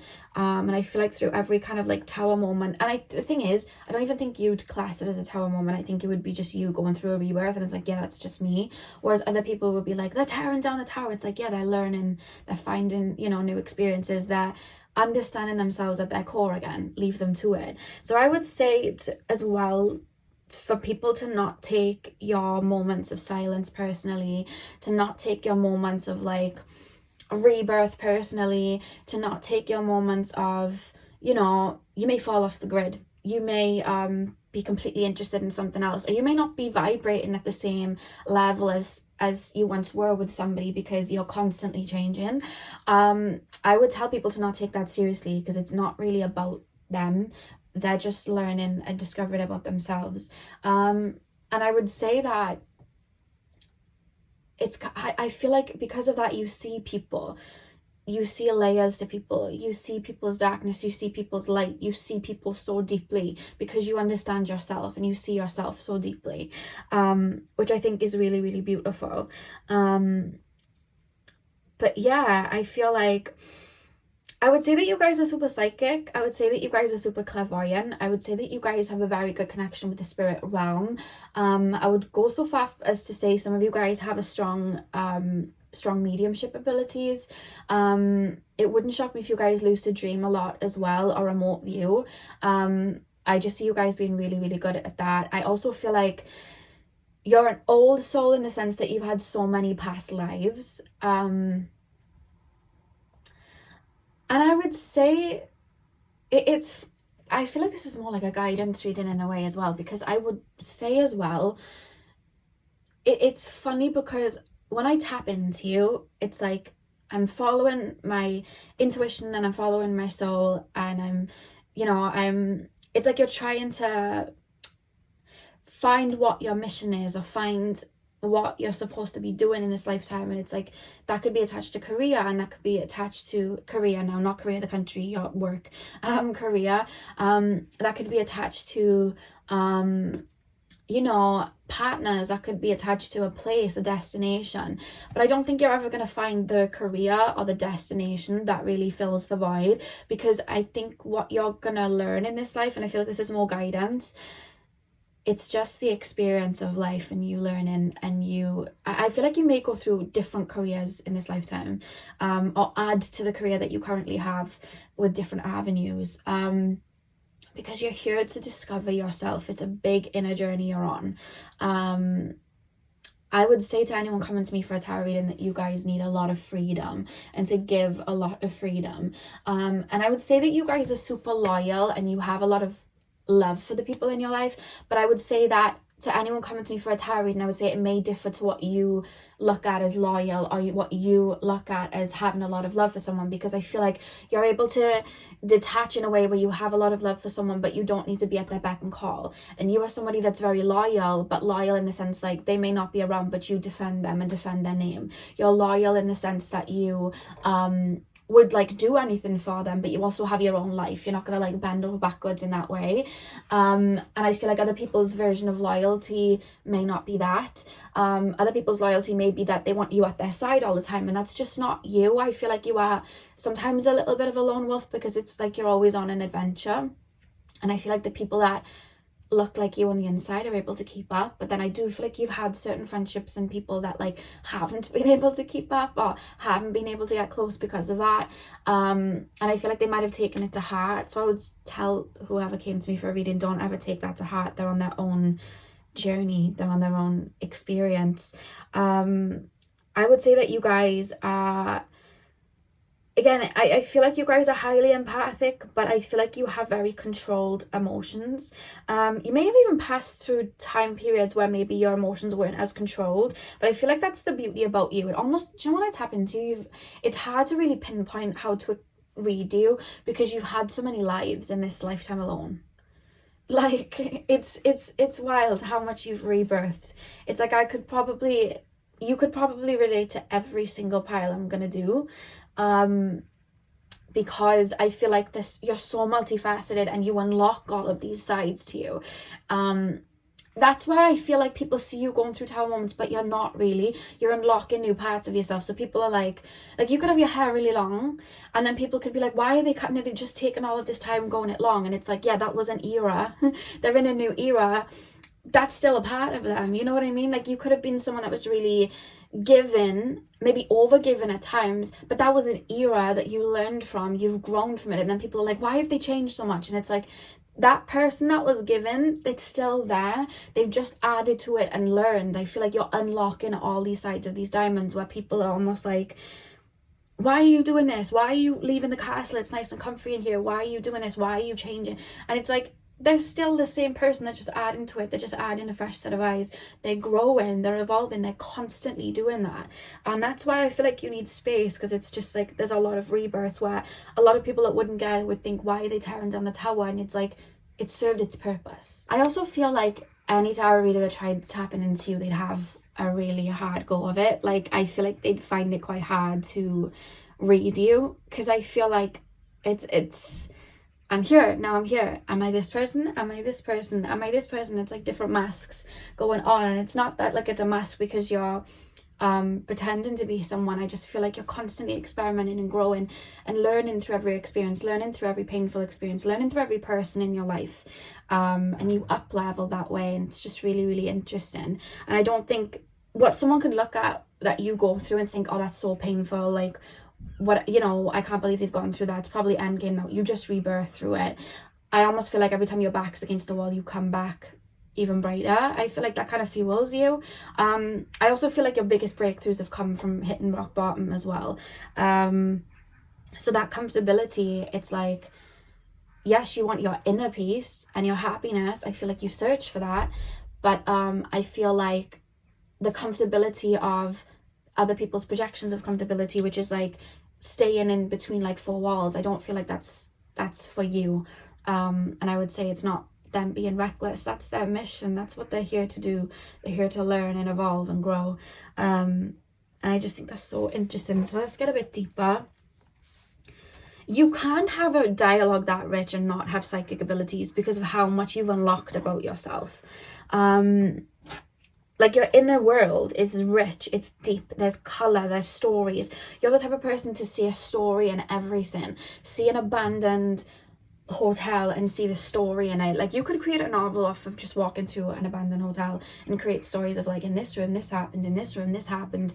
Your mind's really good like that. But you also, it's psychic in a way, because I'm being taken to like criminology and things like that, and it's almost like you're able to, this is what I mean, visions, your intuition, your clairvoyancy. It's like you're able to see how things happened, see how things went. You know what I mean? Like, I used to watch a lot of like criminology things, like documentary things, and there was this one guy, I can't remember his name, but he used to go in and he'd be able to see, and he'd say it was his mind, because he'd be able to see like there'd be a cup on the floor, and he'd be able to see how that might have been kicked if someone had grabbed someone. And it's like, I was thinking of it and I was like, low key but also high key, you're kind of psychic, because for you to talk about these visions you're having, I think you're psychic. So I feel like there's an energy there where you're able to see deep into things like that. You're able to blend the psychology with the psychic abilities as well, but also then it bleeds into art. This is what I mean, there's no stone unturned. That's why it's hard to pinpoint you, because it's like, then it bleeds into art because you're so creative, then it bleeds into this because you're so creative, then you can write a novel, and it's like there's so much going on in your mind at all times. It's so interesting. It's multi-layered, and it's really, really beautiful. So pile number 3, how would a tarot reader describe my pile number 3s? And I feel as well, certain experiences you've gone through, people may look at it and be like, that was hard, but they won't be able to understand the depth of it, whereas you're like, yeah, that was hard, but look what I got. You know what I mean? Look what I got. It's reminding me of like Dumbledore from Harry Potter, when Harry makes him drink this liquid that's awful, and it's really awful to him. You're thinking, why are you doing that? But he's drinking it because once he's drunk it all, this necklace that was like really valuable is at the end. So I feel like it's like you always see the silver lining, you always get the valuable meaning. It's like, yeah, okay, I went through that, but I don't mind, because look what I learned, look what I gained, and look how much I've grown since. Like, that was great. And people are like, okay, I don't want to go through that, in their castle, because they've had that cotton wool around them, and you're like, to be honest, I'd probably go through something like that again. I wouldn't change it because I learned something. If I could grow again. And I think that's you being quite connected to your higher self as well. Or maybe you wouldn't want to go through it again, but it's like, I'm kind of glad that it happened because I've learned this. And I wouldn't take that away from anything. Pile number 3. How would a tarot reader describe my pile number 3s? We have Thief. How would a tarot reader describe my pile number 3s? We have the Family Room.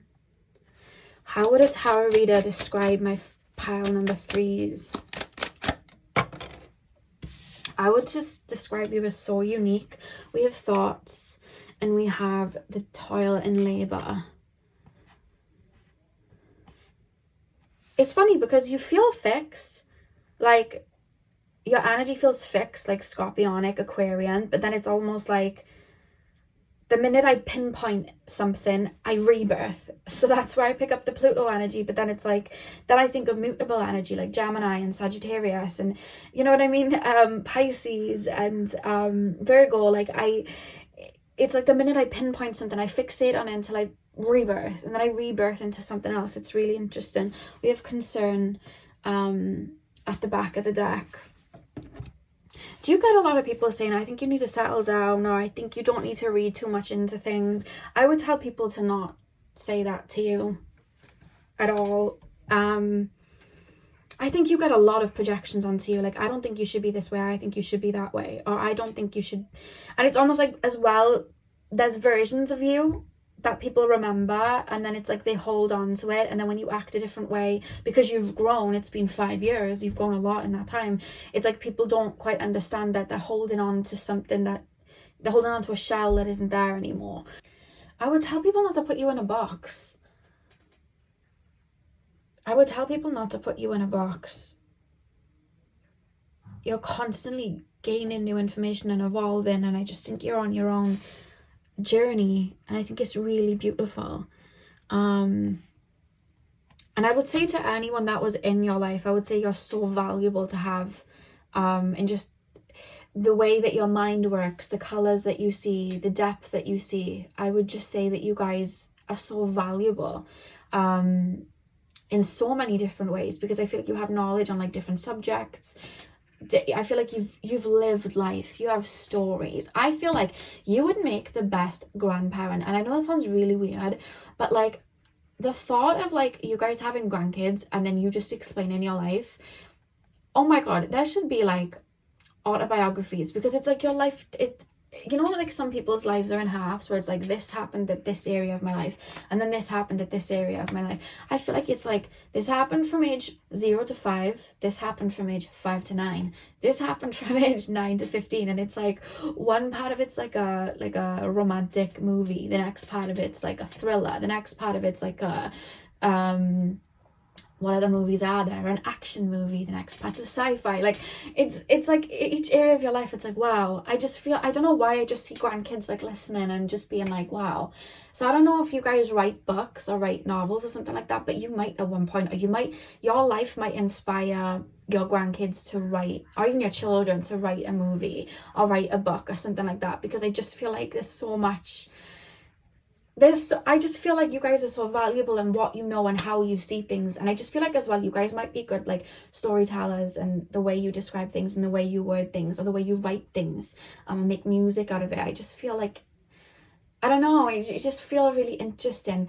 It's reminding me of like, you know, Lana Del Rey, when she created like her Born to Die album, she created a world in that album, and like every song was centered around that world. And I feel like every album since, she's kind of created a world around it. And I just feel like there's different stories to each part of your life. It's so interesting. I feel like I would say, similar to pile number 1, I would say to people like, ask this person questions, ask this person to tell you parts of their life, ask this person to enrich you with like certain stories that they have, because I feel like you have funny stories, you have empowering stories, like there's just so much that goes on in your mind and in your world. And I feel like I feel like some of you guys have been through like your villain origin. That's what I'm picking up here, because we've got a Thief going into Family Room, and then it goes into Thoughts, so it's like writing things down.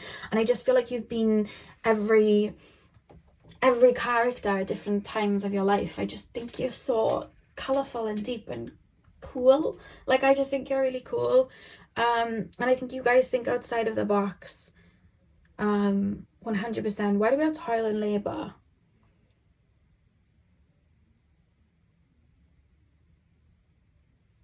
I feel like, I don't know why, when I look at the toil and labour, I think of Jack from Titanic. And he just made the best out of life. Even when he wasn't, you know, he didn't have a lot of money. And he got tickets and he got on the Titanic. And he says on the Titanic, like, a man makes his own luck or something like that. And I don't know, I just feel like you kind of live that way. You have a story. Like, what would the Titanic be without Jack? Rose would have just married that man and been uncomfortable.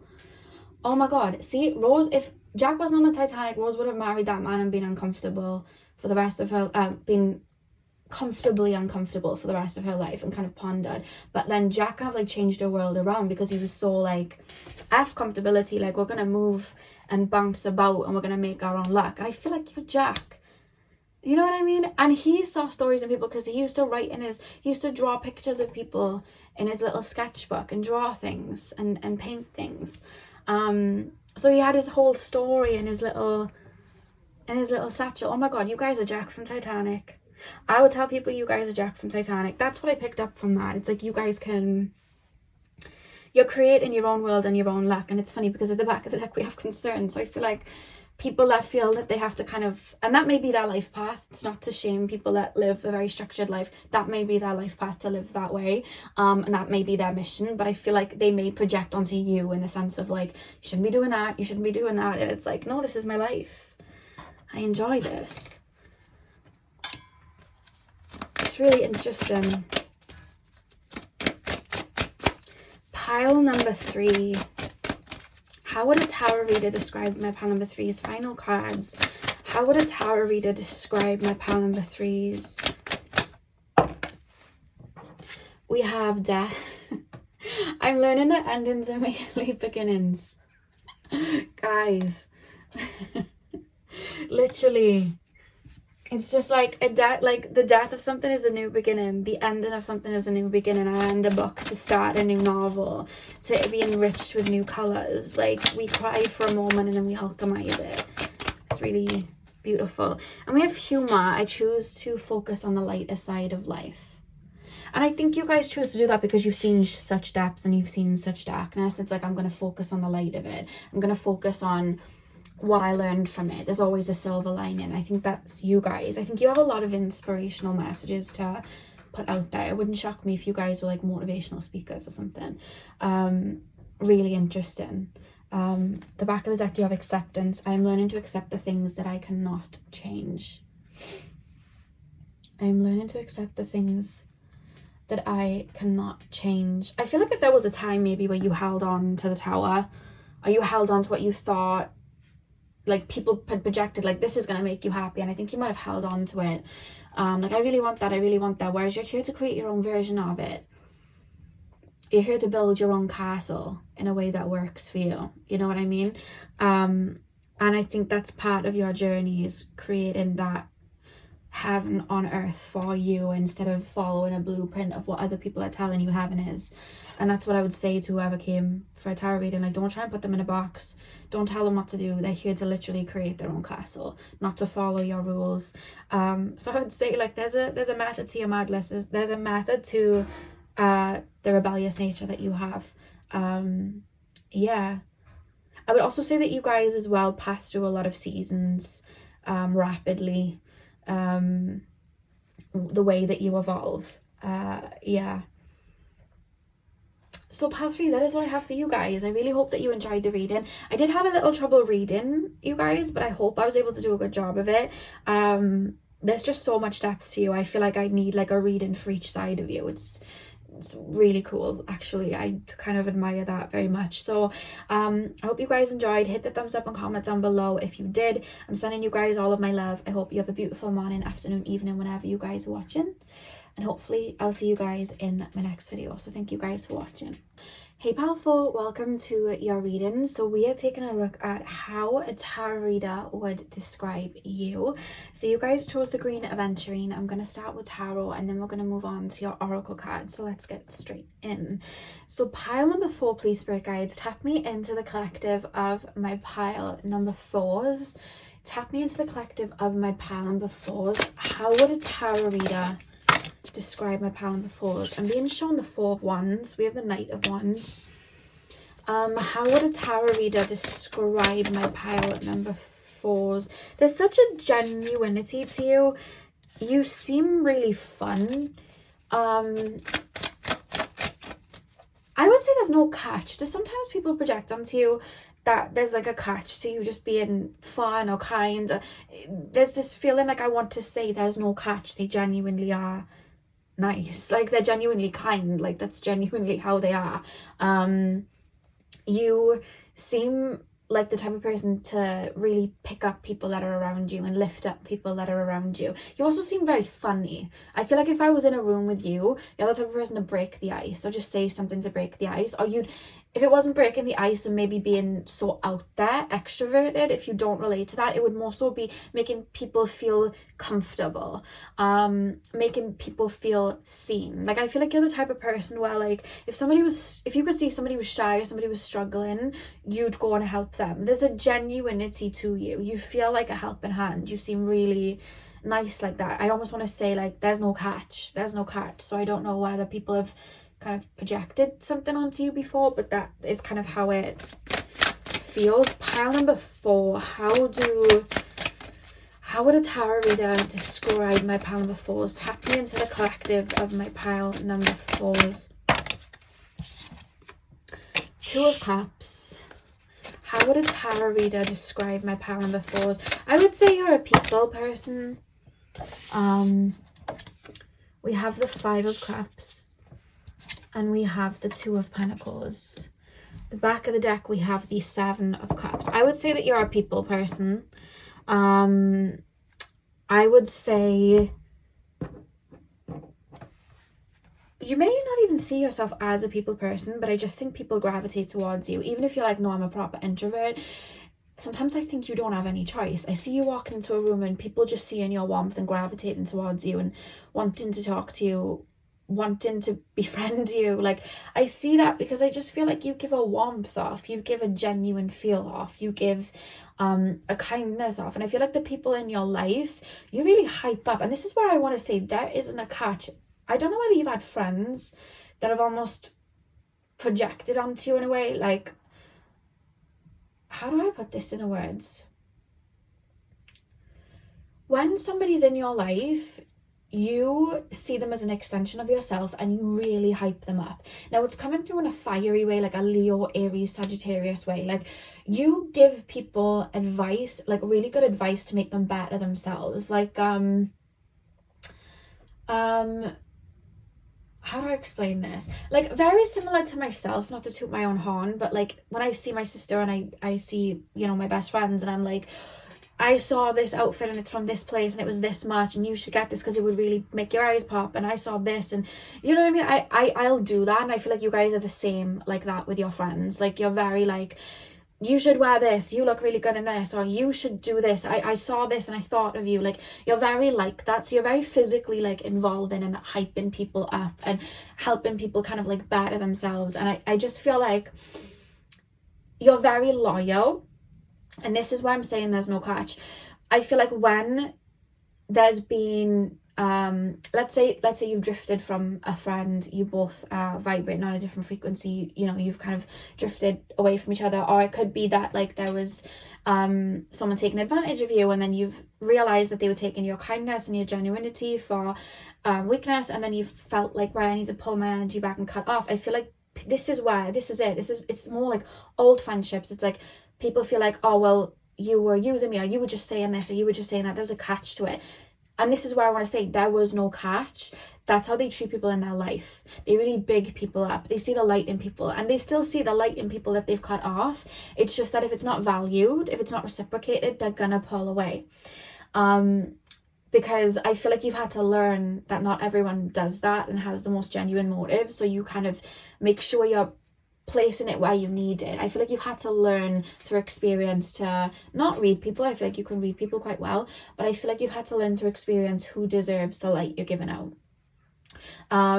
Because I feel like people have fed off it. People have really fed off that, and I feel like you've learned that, which has caused you sometimes to have connections that were imbalanced, because I feel like people have leaned on you as a crutch. And that's what I'd say to anyone coming towards me for a reading on you. I would say, if you are entering my Punarvasu's life, they move from the heart, they are genuine. Do not like step towards them just because they're this light and you want some of it.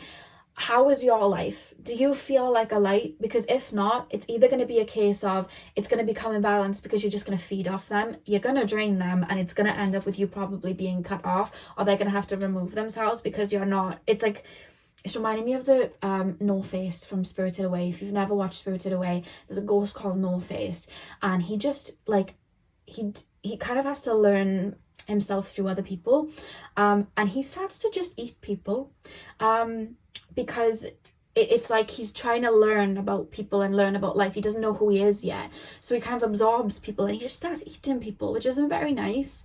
He ends up being kind of a good guy at the end, but I feel like people almost feel like that towards you in a way. It's almost like, I'm not saying they want to eat you, but I just feel like people get so blinded by the light. It's like, I want this, I want that, and you may find that people then start to latch onto you, look at you as a healer, or want to mimic parts of you, because it's like, I need to be like this, so I'm gonna mimic it, or it may sometimes then get to a point where people feel like you're a light hitting their shade, and then they might project onto you and not be the nicest to you. So I would say, if you're entering my Punarvasu's life, make sure you're shining too, make sure you feel good, because you could easily drain this person, because you're in their life, they treat you as an extension of themselves. They see you as somebody that they want to pour into, they want to give to. And I would say that you guys are so generous and so loyal that those are the traits I feel like I feel like it's mostly your spirit guides coming through. Like, these are the traits they need in their life. They need people that are loyal like them. They need people that are given to them like them, because it's almost like you take people in as family, which I think was similar to Pile 2. It might be Pile 2 or Pile 1, I don't know, but I feel like you take people in as an extension of you. You take people in as part of your family, and you just give. It's just something you just give out. You just radiate a brightness and optimism, that you help people see that in themselves, which is really beautiful. Like friendships and partners and maybe family members, you help them see the good sides of themselves, the bright parts of themselves, their, how to overcome certain situations. It's like you help them see the light in the dark sort of thing, which is really beautiful. I feel like you really hold people, you help people feel seen, and do you want to know what it is? I would say to anyone that came to me for a reading, it's because you care. I think you have such a sweetheart. I would say you're a sweetheart. That's what I would say. I would say you care. You really care. And it's not just people. I feel like you just are very humanitarian like that. I feel like you care about anything that feels and breathes. I feel like you're the type of person where if you're walking down the street and there was like a bird on the floor, you try and nurse it to health. Like, you care. Your motives are very genuine in that way. And I think as well, where it stems from, because we have the 5 of Cups here, I think maybe it stems from maybe you giving out what maybe you wish you might have received in earlier life, maybe in childhood, or maybe with friends in the past. Because even though I see you because this is how I'm reading you today, so I think that you're very bold and I think you have very good boundaries, but maybe in the past you might not have. Maybe that's where this 2 of Pentacles has come from. So it's almost like, I didn't have X, Y, and Z.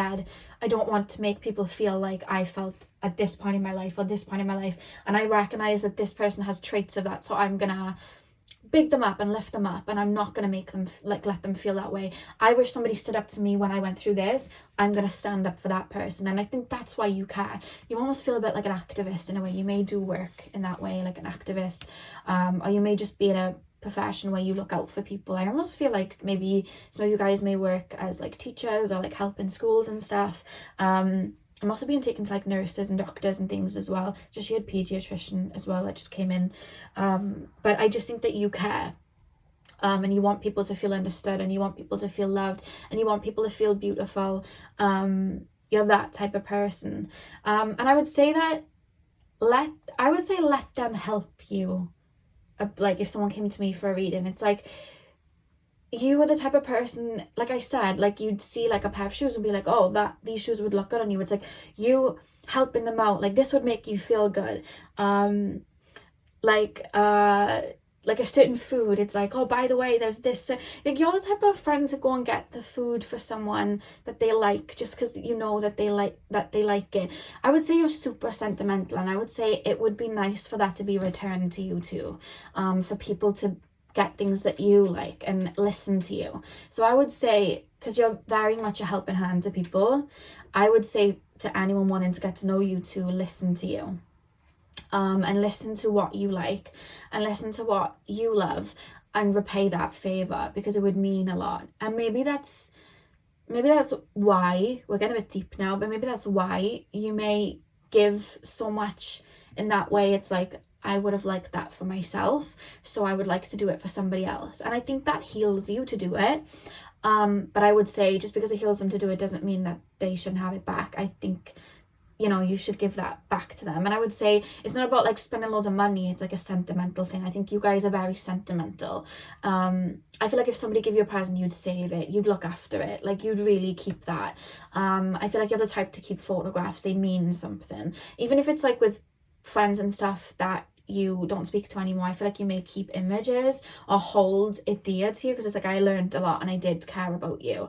And I would say to anyone that came to me for a reading on you that doesn't speak to you anymore, I would say they're not villainizing you in that way. Like, they might have had to learn through that experience and grow, but they genuinely cared. I feel like everyone you've had in your life, you have genuinely cared about, and being attached to in some sort of way, because you connect with people on a hearty level. You're not just creating hurt in people because you're hurting. Like, it's almost like you hurt so you do better and create light, which is really beautiful. You feel like a light worker, 100%. I would say that you guys have a beautiful inner child. I would say that that's again how you heal, and how you stay connected to that optimistic side. I feel like you have a very beautiful connection to your inner child. And I would say that I would say to people as well to listen to like things you like to do, because I feel like you may even, because I feel like you give to people, I think people might sometimes project onto you that you're a little bit high maintenance, and there's nothing wrong with being high maintenance, but I would say it's not that. I would say that if you actually listen to my pile number 4s, they'd be happy with like experiences, like going to like an outdoor place or going to like a park, or go like, as long as there's meaning there, that's their currency, that's their gold. So I would say even if you can't physically give back to them financially or anything, just letting them know you're there, letting you know they care, even just like little things like music, like sending you music that reminds you of that person, or like sending you like poems and stuff. I would say do that. Let them know that you can, let you know that they're there, you know, because I think that you guys are quite sentimental in that way, because you, similar to pile number 2, I feel like you collect memories and they mean something to you. So if you can create a memory with my pile number 4, I would tell you to do that. I would also say that with the 7 of Cups, I feel like you've had to learn to be very discerning, because I feel like it's people have seen your genuinity in the past and your light, and it's like, oh, they're giving so much. So people have maybe thought sometimes in the past, I want a connection there, or they've tried to attach to you because it's like, I won't have to do so much, they'll do it all for me. And that's why it's created this imbalance. And I feel like you've had to learn discernment and learn when to stop giving. So I would say that make sure you've got enough in your cup to kind of give to, because they're going to give a lot.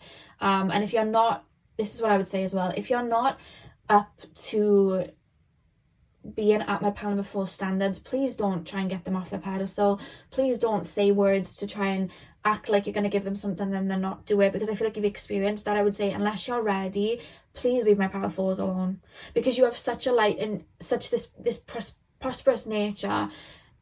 I feel like people are nabbing at it all the time, and I want to say, unless you're ready for it, don't nab at it. Like, create that for yourself, because this light that they have, they've created it themselves. No one's given them this light. No one's given them this inspiration. No one's given them all of this. They've created it. It's coming from inside. It's coming from their heart space. Don't try and take it. Like, don't try and pull on it unless, you know, you can offer it back.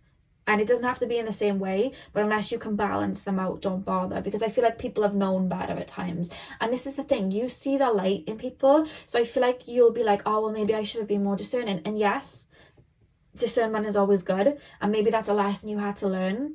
But sometimes I think you blame yourself sometimes of like, maybe I should have been more discerning. Maybe I should have had better boundaries. And yeah, okay, but you learned that, but these people knew better too. And you see such goodness in people. I think sometimes you might not ponder on that, but I'm here to say people knew better too. And I feel like the people that would come to me on a reading with you would be people from your past, because it's like they had so much light from you and then it was taken away. So it's like, I would say you knew better.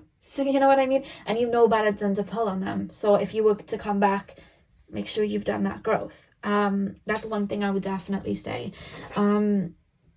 I would boast about how genuine you are and how kind you are. 100%. Pile number.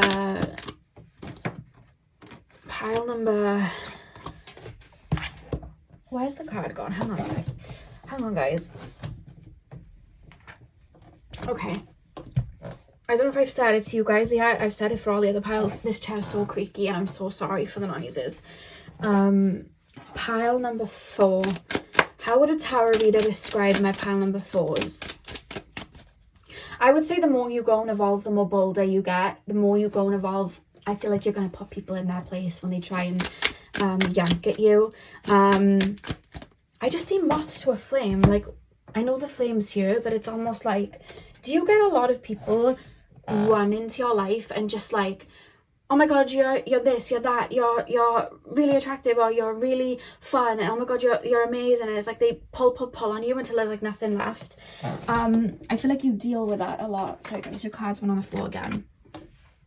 You're getting to a point where you're going to put people in their place.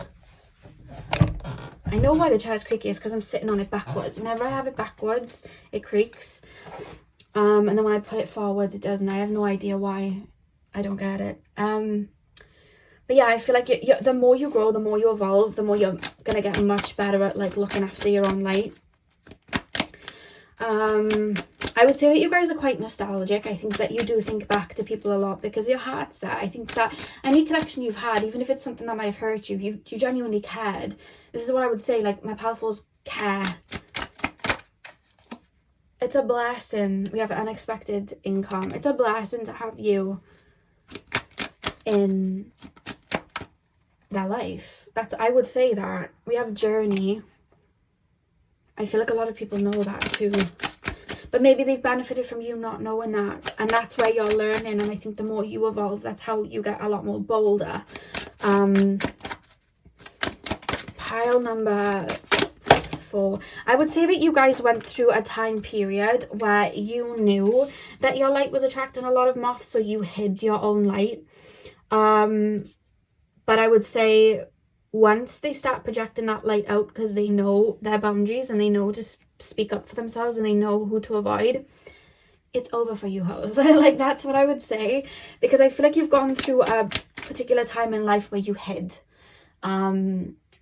Yeah, I feel like you hid because it was like, I don't want to shine my light out. I don't want people around me. I don't want that. Like, I need to hide it because I need it for myself. And I think that was your way of kind of rebirthing. And I think when you pop back out, you're going to shine. People are going to see you. People are going to know who you are. People are going to hear you. But they're not going to be able to reach the light. It's going to be really, really high in the sky. Pile number...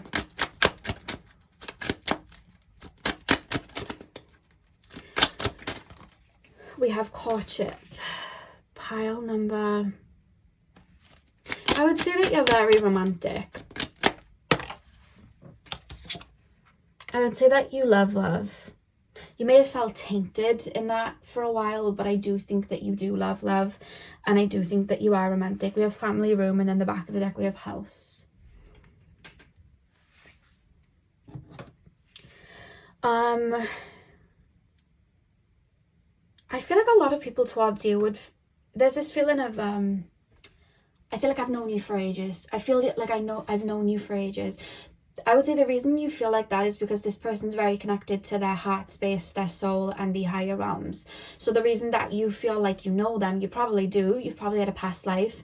But the thing is that sometimes we can recognize people from a past life, but we don't have that draw of, I know you and I feel comfortable around you, because we both have very strong masks that our human selves have put over us, very strong egos that our human selves have put over us, where we create an avatar and we live through it. We live through what we think we should be or what protects us. You live through the genuinity of your heart space, so you exist in the same way that I guess your soul would, which is like in a very genuine way of like being on that level of peace and being on that level of connecting to the higher realms. So I feel like people feel like, oh my God, I know you, I feel comfortable around you very quickly. I feel like people feel that about you and feel that hearty connection to you because you're quite connected to source. And I'd explain that in a spiritual level in a way that whoever needed it broken down. So if someone came to me and they didn't know much about connection to spirit, I would explain that in a different way. But I feel like that's the way I'd explain it to someone that came with the level of consciousness you have. Their heart space is what connects them to source. They live through their heart. They connect to people through their heart. That's why you feel so connected to them. Yes, you've probably had a past life with them. A lot of the times when we interact with people, especially in the earthy realm, we've had some experiences with them in other lifetimes. But the reason you see that is because their veil's quite high up. It's their veil isn't thick. So that's why you're able to see them a little bit deeper. So I would explain that. That's what I'm feeling with the family room and the house at the back of the deck, because people feel like a kind of kinship to you in a way, and I would say that was why. I would also say to people that keep trying to come back into your life, you're not a pit stop to be fueled up with love and then just go about your life. I would be quite firm there. I feel like I want to be firm there. Like, you're not a pit stop of healing and then you can just run off once you're topped up, because I feel like people have done that to you. They've loved your light, but they know that they wouldn't be able to stay around for too long or for whatever reason, but they've known better. This is what I mean. They've known better, but they've come back because it's like, I like to be around and they feel like home, and they heal me and they make me feel good and they lift me up and they give me an ego boost and they tell me all these things and they see the light in me and I don't see it in myself, and I love that. And then it's like I'm topped up, and then it's like, when you start to say, excuse me, I have needs, I have boundaries, can you, I have needs too, what about me? Are you going to pour into me? And they're like, oh, and they run, and it's like, you know better. If you haven't got anything to like, it's not like a free for all, because I would be very firm there, because I feel like that's happened, because with unexpected income, it's like it's like it's like a fountain with coins in it, and then I'm getting a cup and I'm taking the coins away. It's like, you're not meant to do that. That's not what it's for. Because that's what I feel like with you guys. I would say you're a blessing. I would really hype you guys up. I would say people hit the jackpot with you. I really would. Because you just give. Like, you have so much to give, and you're a light. Like, you really are a light. It's really beautiful. I feel like your spirit guides, because it's coming through like a protective way. Like, I feel like your spirit guides are almost like, have been like that. It's in a funny way. They're showing me like documents, and they're like, not good enough, like, not good enough. They're not going to be able to give that love back. Not good enough. Like, I see that. I see that. They're kind of like laughing in that way, like it's not good enough. I feel like your ancestors are pretty protective in that way. It's like they're saying heart of gold, so I would definitely say that. And I feel like people know that about you though. I feel like anyone who's encountered you or been friends with you would say heart of gold, unless they were a bit salty because you had to cut them off because they were trying to take all of the gold. Yeah, I would say that you've evolved through people as well. I feel like you learn a lot through people. I feel like people have, because with journey and then courtship, it's almost like I'm learning through experiences with people. I'm learning about myself. It's almost like you've learned how to discern through people, actually, which makes me feel like maybe your earlier friendships and relationships might have been a bit hard for you, which is maybe what caused you to maybe go into hermit mode a little bit and hide a little bit. and not want to shine your light out for a little bit, but I feel like you're going to emerge from that if you haven't already, and I think that's when you're going to attract a lot of other lights. I feel similar to pile number 1. I'd also say, like, if someone was stepping towards me with like a romantic thing, like, oh my god, I like my pile 4s, I would be like, get in line. And I would say, even if someone was treating you like average, I'd be like, why are you doing that? You know, a lot of people really want my pile 4s. Like, why are you doing that? And you may think, oh, I don't know. Yeah, that I feel like a lot of people do. And I think sometimes you don't see it. It's almost like that person is nice. I'm like, yeah, that person's flirting with you. Like, I think you don't realize that sometimes. You'll think that person was really genuine, that person was sweet, or that person was really interested. And it's like, they were, but also they really fancied you. Like, they had a bit of a crush on you. I think you don't see it sometimes. Yeah, I don't think you recognize that sometimes. So I would say as well, like, if you like my pile number 4s, please tell them, because they're just genuine and give a lot anyway. They might just think you're doing that too. Please tell my pile 4s,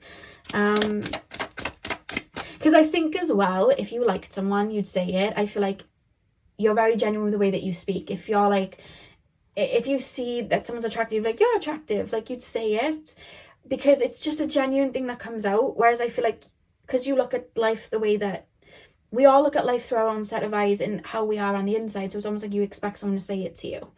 You know what I mean? Like, if you like me, you'd say it though, wouldn't you? Like, I feel like you look at it like that, so I'm like, you need to say it. Maybe somebody around you right now that really likes you, but they're not saying it. Or maybe you've had people in the past that just didn't say it. You know what I mean? And you were just like, oh, it's my friend, and they're like, they've got a bit of a crush on you. Pile number 4.